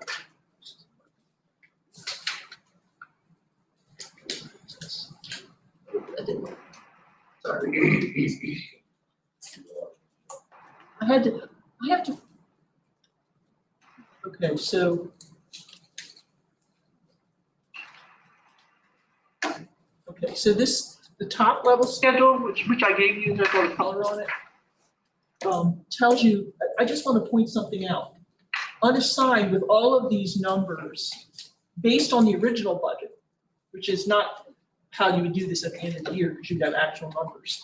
But with all my assignments, what this does is it puts you at your 20% unassigned with an additional amount of $438,000. So you can meet all your benchmarks with this budget. So there is one other thing I want to point out here, though, which is it's a change that I don't know when Davenport made this change, but I didn't pick up on it until today, which is why I'm changing it. Originally, Davenport recommended a debt stabilization reserve of $1,242,000. But in their final numbers, that debt stabilization reserve is $1,627,000. That means you're going to take $1,627,000 out of fund balance and supplement your debt service payments for 13 years starting in FY22. That's what their analysis that they sent out today does. The way you get the additional $384,000 that they want to put in the debt stabilization reserve is that there's actually, that's the savings between what is in our original budget for debt service next year and what we're actually going to pay. So next year, we're going to have to put another $384,000 in this debt stabilization reserve, and then we'll start burning that down in FY22. Does anybody have any questions? So basically, so what you need to assign on the schedule is all the yellow things. You still got $1,242,000 in there. Right. Why don't you have the $1,627,000? Because the additional 384 is going to come from the next year. FY21 budget. The You'll see that in next year's. Oh, okay, yeah, we haven't gotten there yet. Right. It's gonna come from savings between what's in the original budget for FY '21 and what we're actually gonna pay. Okay, That's got the then we're gonna Take that and use it to defray debt service over the next 13 years after that. Everybody got this? Got it. Clear? So all this Nothing is, back there, you as don't of- even know that's the way to be. That's it. Is this really boring? Greg Cave. Yeah. No, this is confusing to all the way. I'm trying to make it fair. Paper, on the schedule, not labeled, it's going up. So what I'm asking you to do is I'm asking you to make a motion to approve all of the items that are in yellow on the schedule. You want all the ones that are amounts to be assigned by the board of supervisors. You want, yeah, there you go. oh, I got one more question then. So yeah, the amounts to be assigned by the Board of Supervisors today. And these are estimates, but you got $2,559,831. I mean, that's a pretty daggone close estimate. 2,000,008, You know what I mean? No, it's just as an example. No, the capital projects, okay, so that 2,559,831. That was calculated. Is it comes from the original, so if you go back, I can't show you where it is because you don't have to look at it.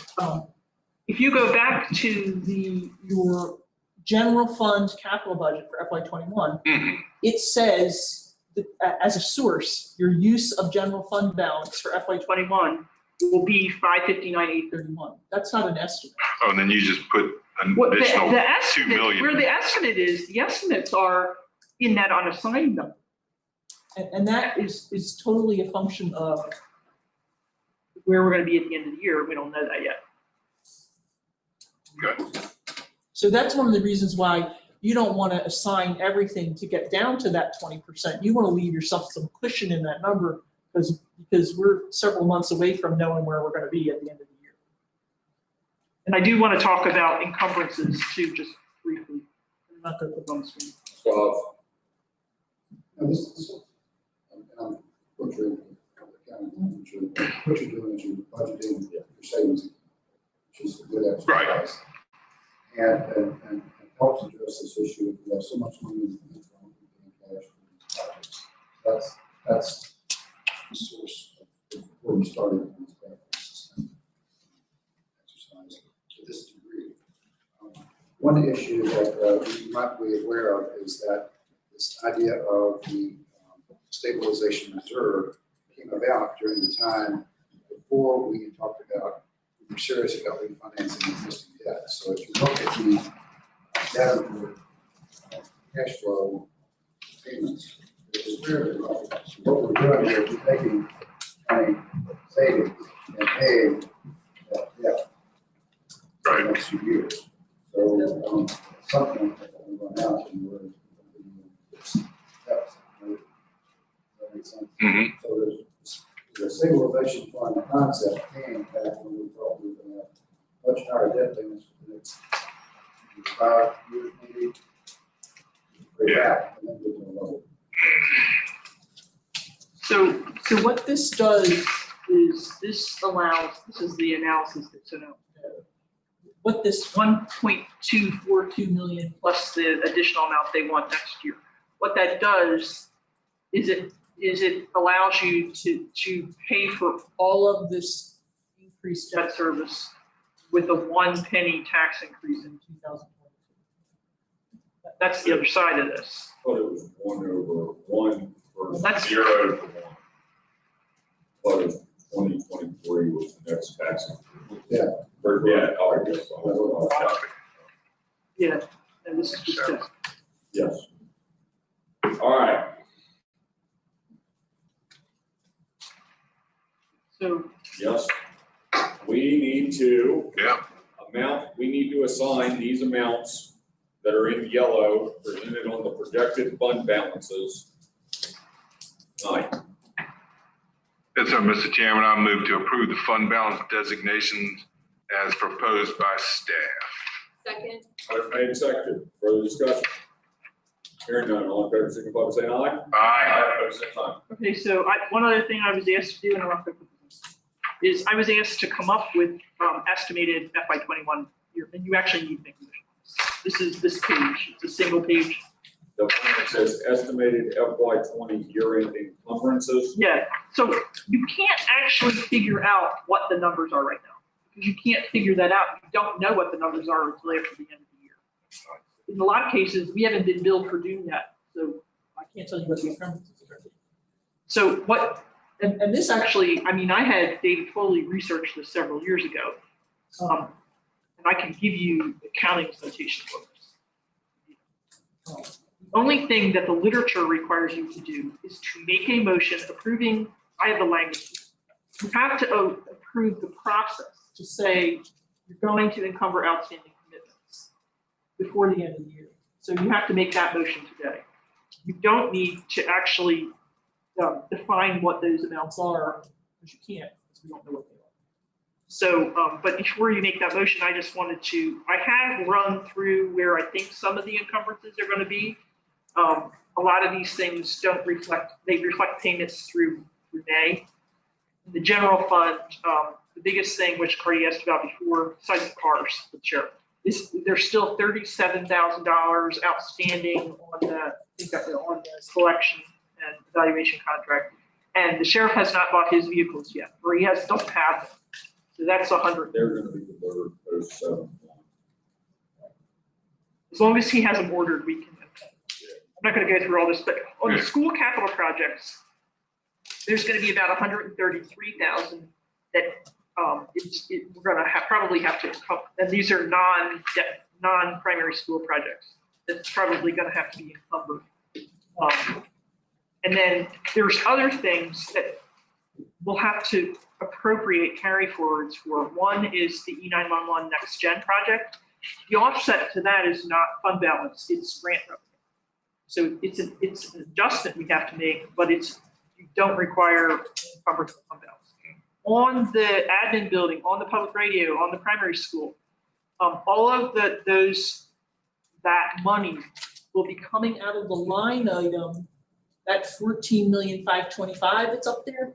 It's coming out of that line item. It's restricted debt proceeds for capital projects. So you don't have to encumber those amounts because they're already designated inside fund balance. None of these encumbrances will change my target unassigned because for the most part, I've assumed that they were already, in these projections, I assume they were already set. So it isn't going to change. What it'll do is you'll have an encumbrance for this amount, but the unassigned number will go up too. So it's not going to change my unassigned number. Does anybody have any questions about this? This one's easy. But you have to make that motion. Yeah, it's in italics. Yeah. I make a motion. Go ahead. That's the one. Mr. Chair, have you ready? Please. Mr. Chairman, I make a motion to approve encumbering year-end fund balances for outstanding commitments at 6/30/2020. The actual amounts of the encumbrances will be approved at a subsequent meeting in fiscal year 21. Motion made and seconded. Further discussion? Hearing none, all in favor, signify by saying aye.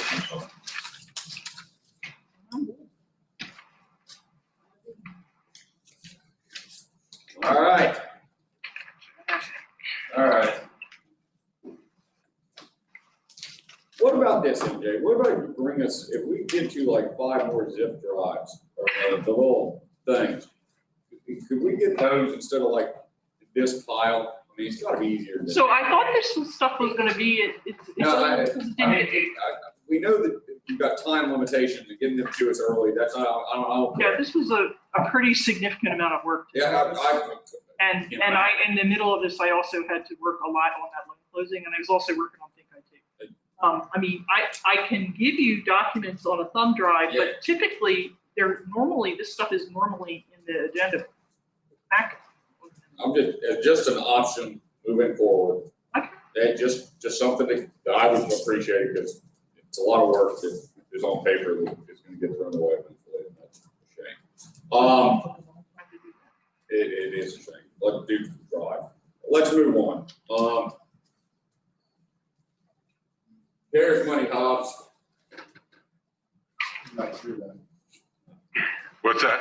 You need just, that quote. Glad to hear you here. Oh, sorry. Need your phone? Yeah, cool. He's anti. Crazy refused to work. We need to have the meeting on a video. Oh, God. I am ready, I have it. You have something on the CARES money list, Gregg gave? All right. I think I can get it.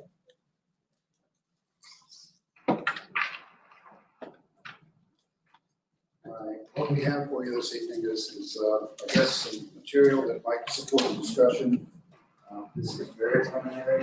We want to walk through some, try to get everybody in the right frame of mind for this CARES Act money. Not ready for decision. Just would ask that we talk about this a little bit. A lot of stuff has not been vetted or put out. Mr. Perry here has done a lot of work about putting a list of together. Kind of read that, but I thought I'd do a little overview first for this. So this CARES Act is the big pot of money that we've been talking about. We're actually, in addition to the main money we talked about, there's several smaller amounts of money. Some of this stuff, some of these cash has already been received. Some of it are in grants in process. We keep talking about FEMA, BA money. That's really outside the CARES Act that would add to any CARES Act money we would get. We can use CARES Act money and understand as match against the 75 or less or more percent funding we could get from that. But the FEMA process is pretty unbelievable. So we're focusing on the CARES Act right now. FEMA money, of course, is considered what they call last dollars. You have to spend anything that's appropriated locally, the state monies, the CARES Act monies, everything else has to be on. This is a rundown on monies, the total amount of money we're talking about at this point. We do have 3 pots of money in the county bank account. One is in one for EMS through this vital relief fund. So we restricted to EMS only, understand. Schools are after their own set of money. I understand that's a reimbursement program through education.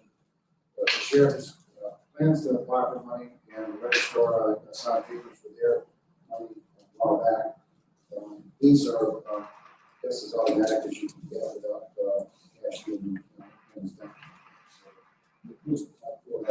this amount of money in total.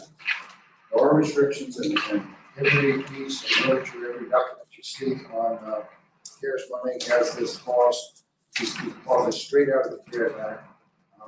Money has to be spent on coronavirus mitigation. It can't be used to displace money that's already budgeted as of the magic date. I have to get that for you, but I think it was back in March when this bill was passed and adopted. Which means that if the county passed its budget after that, then potentially all swaths of the county would always spend would be reimbursed by this CARES money, which is not the intent, but it certainly meets the letter of the law. For example, if we could make a case that the whole EMS budget might be CARES related, we could claim that. But that's a very unsettled matter. Getting things moving, we can on that now. There are spending windows on this, and the magic word here is incurred. The money spending, whatever it is, has to be incurred between March 1 and December 30 of this year. So there's that.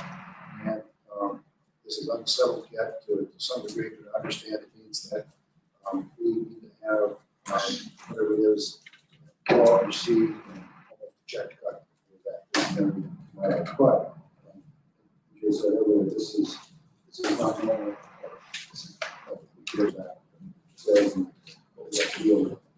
We're working under an environment here where we've got these unknowns, the guidance is lacking. We're waiting patiently for some state level and federal working groups to kind of vet this for us and get some better guidance. We do need to talk about this idea that there are earmarked lots of money for the sheriff of the schools. Ask these, I guess you'd say, sub-county agencies to spend those funds first because they are more restricted before we talk about the general restrictions. Right idea, and this is very much an issue. They say clearly that the money can't be used to cover county revenue shortfalls, which is probably going to be a significant county issue for the next fiscal year. But other folks are working on that. That might get some relief, but we certainly can't get on that. I guess another factor that plays into this to some degree is the state legislature supposed to do this potential additional cuts. They find money, they pass it out. So that's all in play as we go through this. There are some things that are clear. I mean, there's a list of things that we can spend money on, and everybody agrees that we can allocate money to. And which we look good. Always gotten some of this ambulance business. Some of this is play. This is articulated in some of the guidance that the agencies that issue the money for that. So we should do that this. One thing I might suggest to the board that you look at this money in form of tiers. I mean, we spent money already, so this is not exactly a spend money type of exercise. Monies that have been spent here before, not directly been approved by the supervisors, have been taken out of budget. So Noah says he spent $13,000 on actors and PPE and all that. That's money gone. So if we can claim those expenses against this funding, then that money more or less rolls to the counties. How much pre-existing? I mean, are we still somewhere around 30K of pre-existing purchases? Rough number. I mean, is that roughly where we're at, or we don't really know? There's a couple I mean, the Why list. don't I continue before we get into that? Yeah. Okay, so the next layer might be this idea of what's obvious. I mean, if the board comes to the conclusion that we buy this ambulance, then just go ahead and say that and move on. There's some things going on at the work that the judge might order us to do some things that benefit the workers. Certainly we'll have to do that. We are running some extra PPE and sanitation supplies for this coming year, so you're not going to that would be a good idea. Noah's got the idea that we use about like for investment. These are obvious kinds of things. So that would be a second fact. We might talk about monies the county would spend anyway in claiming those expenses. This concept that we've got is that any additional transfer station costs for staying at home, they're not closets, making more trash, eating home, all this kind of stuff. You're getting more garbage at the end of it. Pay for a ton for that. So if we can find good numbers that demonstrate the extra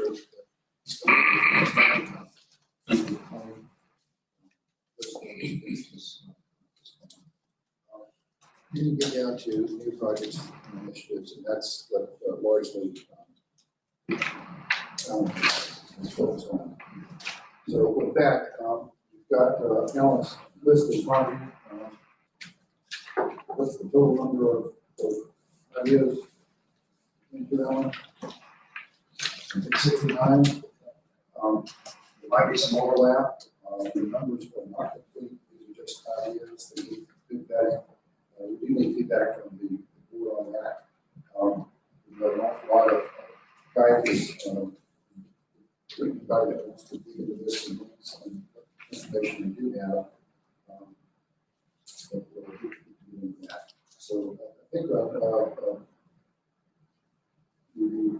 at least the numbers that have been made available to Alan, there's about $30,000 out of pocket so far. So we need to go back here and vet this and make some official because of course assign it to plans. Sure. So Alan, you've got a few things here. There's a little cover sheet on the report. There's the rundown on the split today, and then we've got the master list. Alan is the prime author of this. This is a work in progress. This is not a final document. Now, I know that John Sherry and Noah Hillstrom have some good ideas about the plan. They're also looking for good ideas too. For example, Tracy Gardner has the concept of using some of this money to business programs, small businesses. This is not in Madison anyway, but that is possible use of I'll pause there.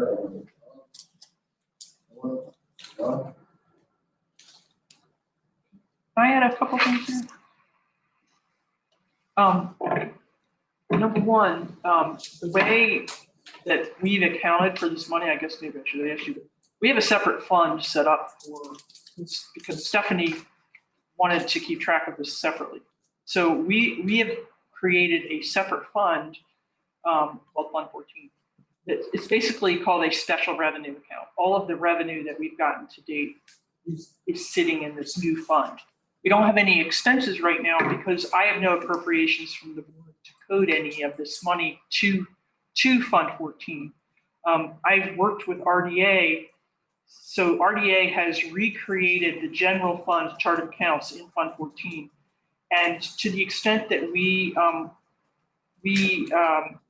have paid anything in FY20 that can be moved into this new fund, they can move it for us with no input from us. We just give them a list. And I've also talked to David Foley about this, and he is definitely of the opinion that if you put that, and I was unclear on this related to FY20, because some of these costs that have been charged to departments are not making the department go over budget. But David Foley has said, and it's important because he's the auditor that's going to be looking at this. He's applying these rules. He has told me that a supplemental appropriation related to FY20 into this special revenue account would be sufficient for him. You know, we have legitimate COVID expenses, do a supplemental appropriation, charge them to this thing, that meets all of the rules under his understanding. There are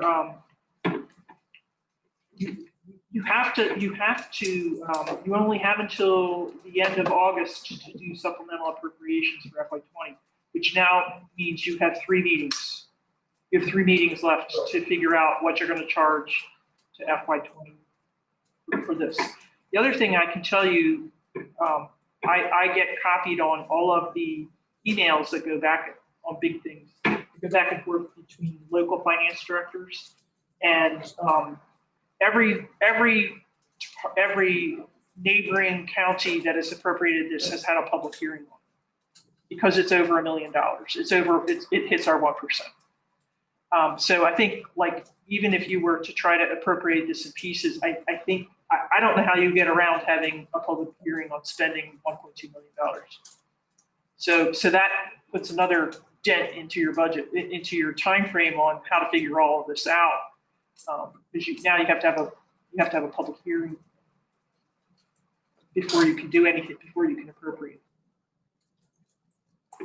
Public hearing's the easy part, figuring it all out. But it's a time that, Yeah. like, we're getting Oh, to the yeah. point, we're getting into where, some of the Yeah. stuff you have to look at, can you get these projects done? You know, you don't appropriate until August. Then you basically have 4 months to get everything done. And then the question is, can you get it done? Because then if you can't get it done, then you have to get the money back. So my original idea was, and there are some costs, so the costs that were captured in this list for FY20 are primarily things that came through either the Sheriff's Department or EMS. We have other costs that are legitimate CARES expenses in FY20, and they relate to costs that we've paid for both working, and they also equate So they need to be forwarded to electronic. Alan so we can put them on the list. Nobody asked me for it. So I can get those numbers. I have not had time to work on this. So everything needs to go to Alan that is requested to start this. That's part of We have no, this. yeah, we have no prospective requests. What I have are things that have already been spent. I don't have any additional requests. There's also, I can tell you, there's money that the registrar is getting. I mean, I just looked at $5,000 of COVID bills today from the registrar, and she's not sure whether she's getting additional funding, but she's not sure whether she can use it to pay for FY20 expenses. So we may need to, we don't normally know where we are on FY20 until usually at least the end of July. The problem that we're running into, we want to use up some of these different funds that are more restricted. NOAA's got some, Sheriff's got some, we want to use all those up. I mean, without hitting the big ticket items here, we're at 990 on this list, roughly. That's without the hot spots that have a variation between 250 and 600K, which is just absolutely, I don't know, if anybody submit that, that's exceedingly much. And then that's not even including Tracy's 100 to 200K for economic development. We need, how do y'all want to proceed with this? You want to walk down this and start assigning tiers? Do you want to come back the first meeting in July or at the joint meeting with the planning commission and have tiers that we can work off of? Try to get a new, I mean, I assume, or what's going on? Let's see. All right. Yes. I mean, we need to go through and figure this stuff out, how we want to prioritize it. I mean, the idea on the fourth ambulance, I did include that in my tabulation, but that's rough too. That's what, 330. That's a big ticket item. We did see your $90 for sure. Thank you. How do y'all want to proceed? First, Jack, that last column over there, you got CARES and you got Department of Education as an example and others. So Department of Education, that's still under this $1.2 million umbrella? Or is that yet? That's a separate one. It's from the Department of Education. So it's separate from CARES. Good gosh. I guess the assumption is that if that money could be spent, school funding, we would. So that's, it can be assigned to one of those, aside the funds that they're getting grants for, and we want to shade it that way. Well, so we got the ambulance under Department of Education. That's just a mistake. If that is under that, I mean, basically the whole. Just a mistake, okay. The whole front where it says Department of Education, none of that goes under Department No, of it's Education. all the second. Okay, that's fine. I just want to make sure I understand. And they've got, the schools have got about 330K roughly. I think they're somewhere right around 330, 340 that they've gotten, but we can't, and I'd assume some of this stuff that's on their, the fourth page of this, third page, excuse me. I would assume some of that can be covered in their money. I know that So it'd be taken. potentially it'd be pulled off this list. Well, that's not it. See, we need to not pull off the list. If CARES money, it needs to be Assigned to. But it's assigned CARES money that's in addition to the 1.15 that we've got. Absolutely, absolutely. Which, yeah. Sir? I was just gonna say, is there a way to account for these different pots of money and have people show you where they've spent this before they ask for that, so that you know that that's off the table? Not saying it needs to be on the list, but it's just more of a way to account for So, these different. are you asking about what's already been spent? That can be on there too, part of it. It's Yeah, just so breaking it that's, down so to say, that, hey, where's this I mean, money gone? And I had anticipated bringing this to the board in the first meeting in July, just because I knew I can't do this. I can't do this at the end of the year. I have too much other stuff to do. We do have I think there's some differences between what Alan has and what our records indicate, because at some point, department heads, they were keeping their internal records before they started sending Candace stuff. So in some cases, I think like with EMS might have a higher number than we have. In other cases, I mean, we just paid bills today, and I must have looked at between $5,000 and $7,000 worth of CARES bills, which I know aren't on here. And then there are other things that are. I mean, I know that we have had previous care. We have data processing has had a lot of costs, probably in the range between 5 and 7, and so has the registrar. That's just my. So I guess one of the concerns I have is that we're kind of new. We're a long ways away from December, and we don't. Right now, it looks pretty positive. Like, maybe this thing is not going to come back in the fall. But if it does, we potentially could have the same kind of costs. We could have the same PPE and cleaning costs. We need to be doing pre-existing purchases that are assigned to CARES. We need to take that directly off the top. We need to figure out what all these other pots of money are that are restricted. And then we can start whittling this down and figuring out what we can spend and what we have to spend. And if we can offer some of these programs to offer small businesses some potential revenue, and then going into some of these other things that are on here. I mean, it seems crazy that we know we have $1.156 million. There's also probably another, how much did you got 13.3. The sheriff's got a pot of money that he potentially can get, 50. So I mean, we're starting to rack up a pretty big pot, and we need to know what that total pot is so that we can see exactly how we start breaking down what we actually do have to offer. I'd assume PPE going into the upcoming fall, we can work off of the pre-existing ordered numbers on a monthly basis and kind of go off of that. Is that not right? John Sheriff? Even if you, I guess I'm a little bit confused. The whole idea of this is to, if we do get another surge in the fall and you've spent your money on a COVID ambulance, you've spent your money on separation of your dispatchers, then we've done what the purpose of that money is. If we've applied it properly, and quite frankly, some of this stuff is a no-brainer in my idea for CARES money. Others looks like a stretch. Obviously, you guys are going to have to be the bearer of bad news to some people, and I apologize. Well, actually, I don't make any apologize. I don't apologize for being pro first responder safety. So that's just my game. But obviously, other people have interest in this pot of money too. But for the CARES Act, it seems like there's just some of it here just a no-brainer, because if it does for future viruses, we've already been proactive with spending those funds. What's the chances when we nail down some of these other possible restrictions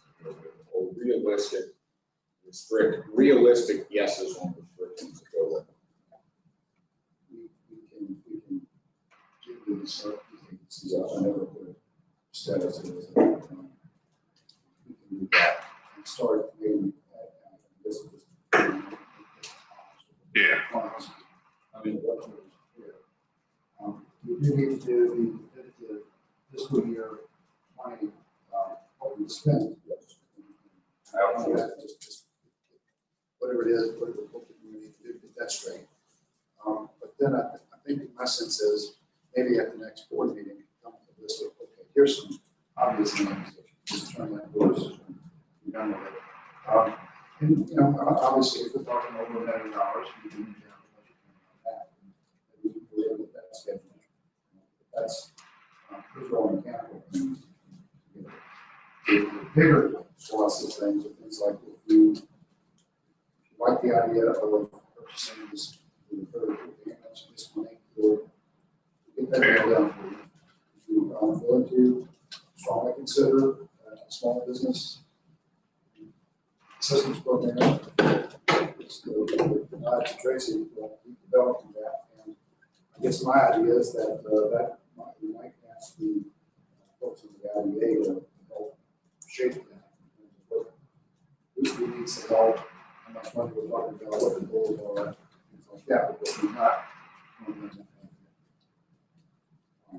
Not wasted, some of it on there, like spending money like a like That is the big concern. that. I mean, and you've got a big pot of money, and that's essentially where we're going here. It's just going along, and just spend it because we've got it, which is stupid. I don't like it. And we need metrics also to quantify how we give the private sector money if we can. Are we all good on the fourth ambulance? Mm-hmm. Is everybody going home on that? Oh, yeah, that's.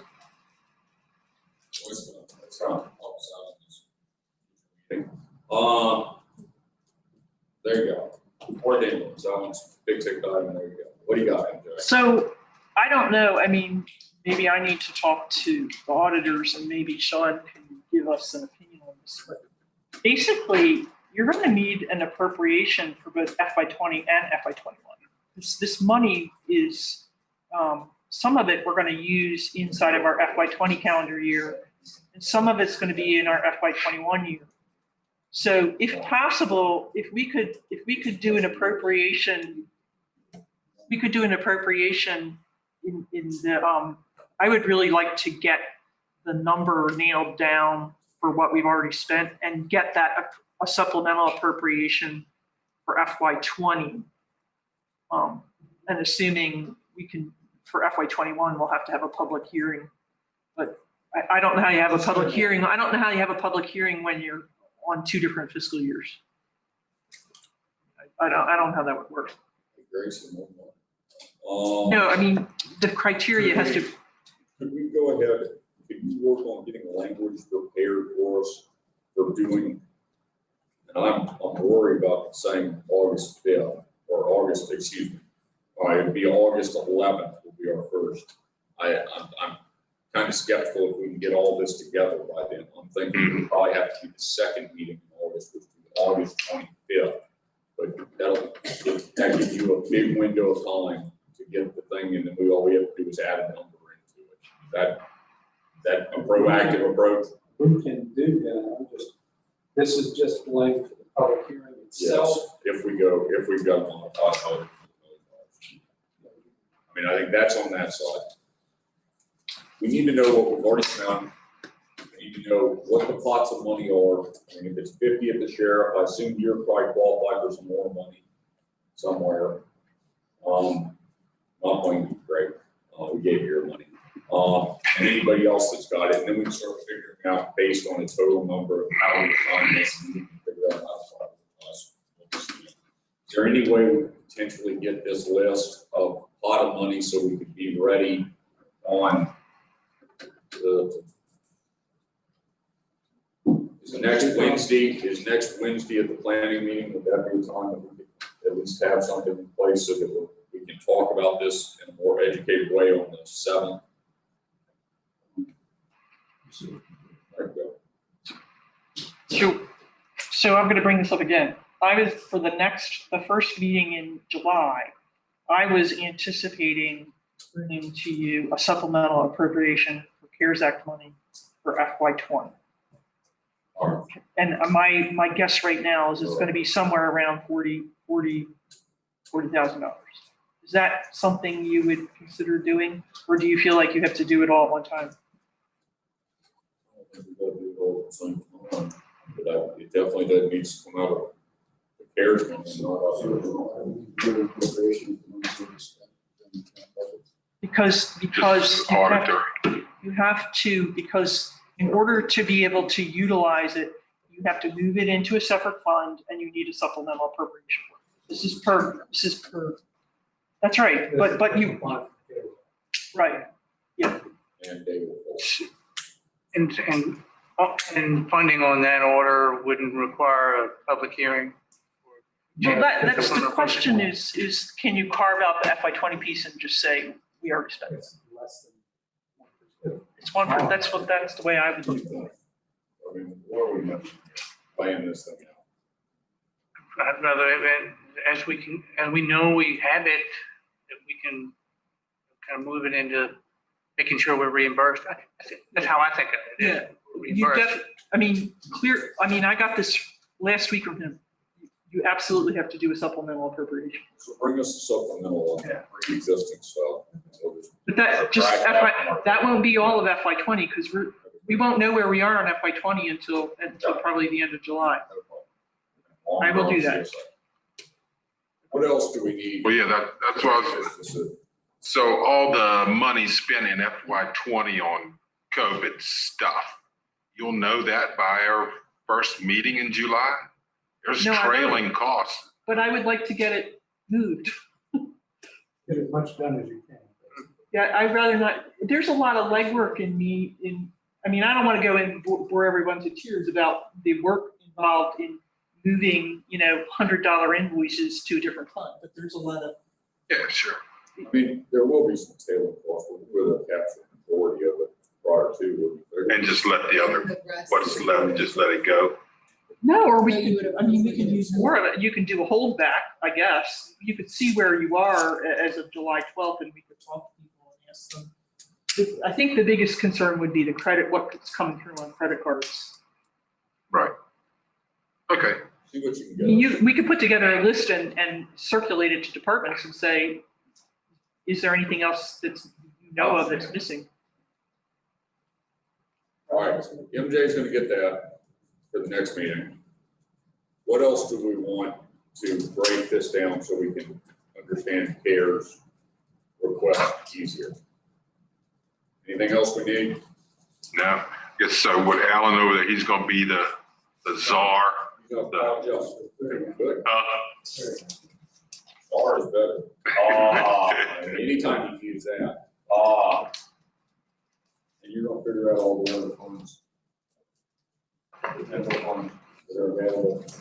There you go. Correct. All right. Anything else we need on this? It's important we do this the right way. I'm sorry. It's a lot of money and I hit the nail right on the head. Mike Fisher's hammering me on, or is it gonna be transparent to the citizens? Oh, yeah. Yeah, that's the mayor of Uno. We need to be transparent. All right. Anything else on that one? All right, information and correspondence. Mr. Hobbs? Yes, it's not CARES money, and it is related to the pandemic, but Jamie Rhodes, a building official, was able to get a $2,000 grant to buy iPads. And the reason for that is because the state can't have people up to the training academy until we have extra money, so it could be processing passport to the district. You're all aware that Ms. Fry out on she's doing well. Someone we talked to her. She's doing good surgery. One thing I would tell the board that I plan to do is we have this issue with leave time. And you might know that we have this carryover. 650 hours for most folks. But because of the pandemic, the public safety folks, and that's sheriff's department, the EMS folks, and the dispatchers, not be able to take the lead time because we only love it on the fact that they take leave because all the destinations are closed. So this is something, an issue. To add insult to injury, an extra holiday was created on June 19th, which is policy and the other, but all these schedules have already been set, so there's folks that have such a holiday you couldn't take. So what I plan to do, and some of the board doesn't want to pay out the otherwise we really cost is authorize an extension of our use of policy for holiday and with the end of September. So that would encourage everybody to take the leave, but not until this time next year, which hopefully some problem. Give some relief to that. Ask folks to get their time off.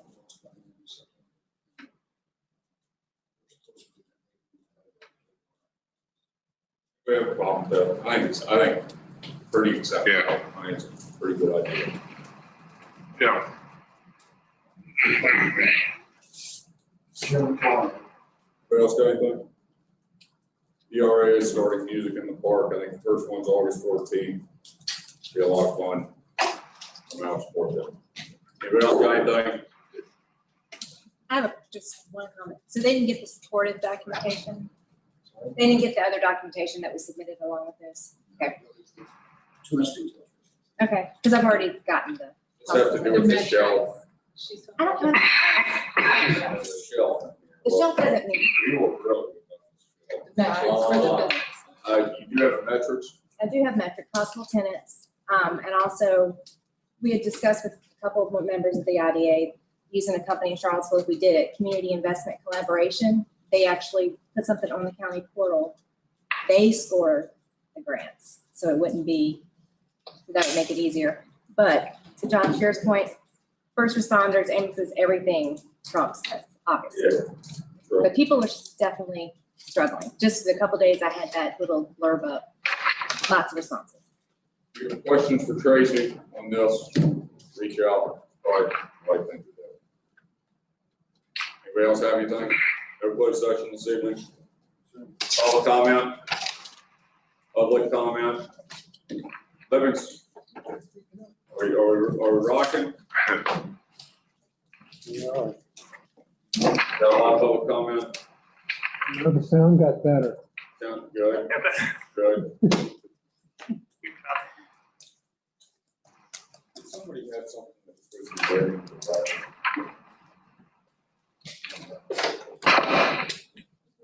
We got PEC, didn't he? That's next week. Excuse me, that's DC. All right, so let's close the board. Mr. Chairman, I move to adjourn. Second. Motion made, seconded, further discussion. Hearing none, all in favor, signify by saying aye. Aye.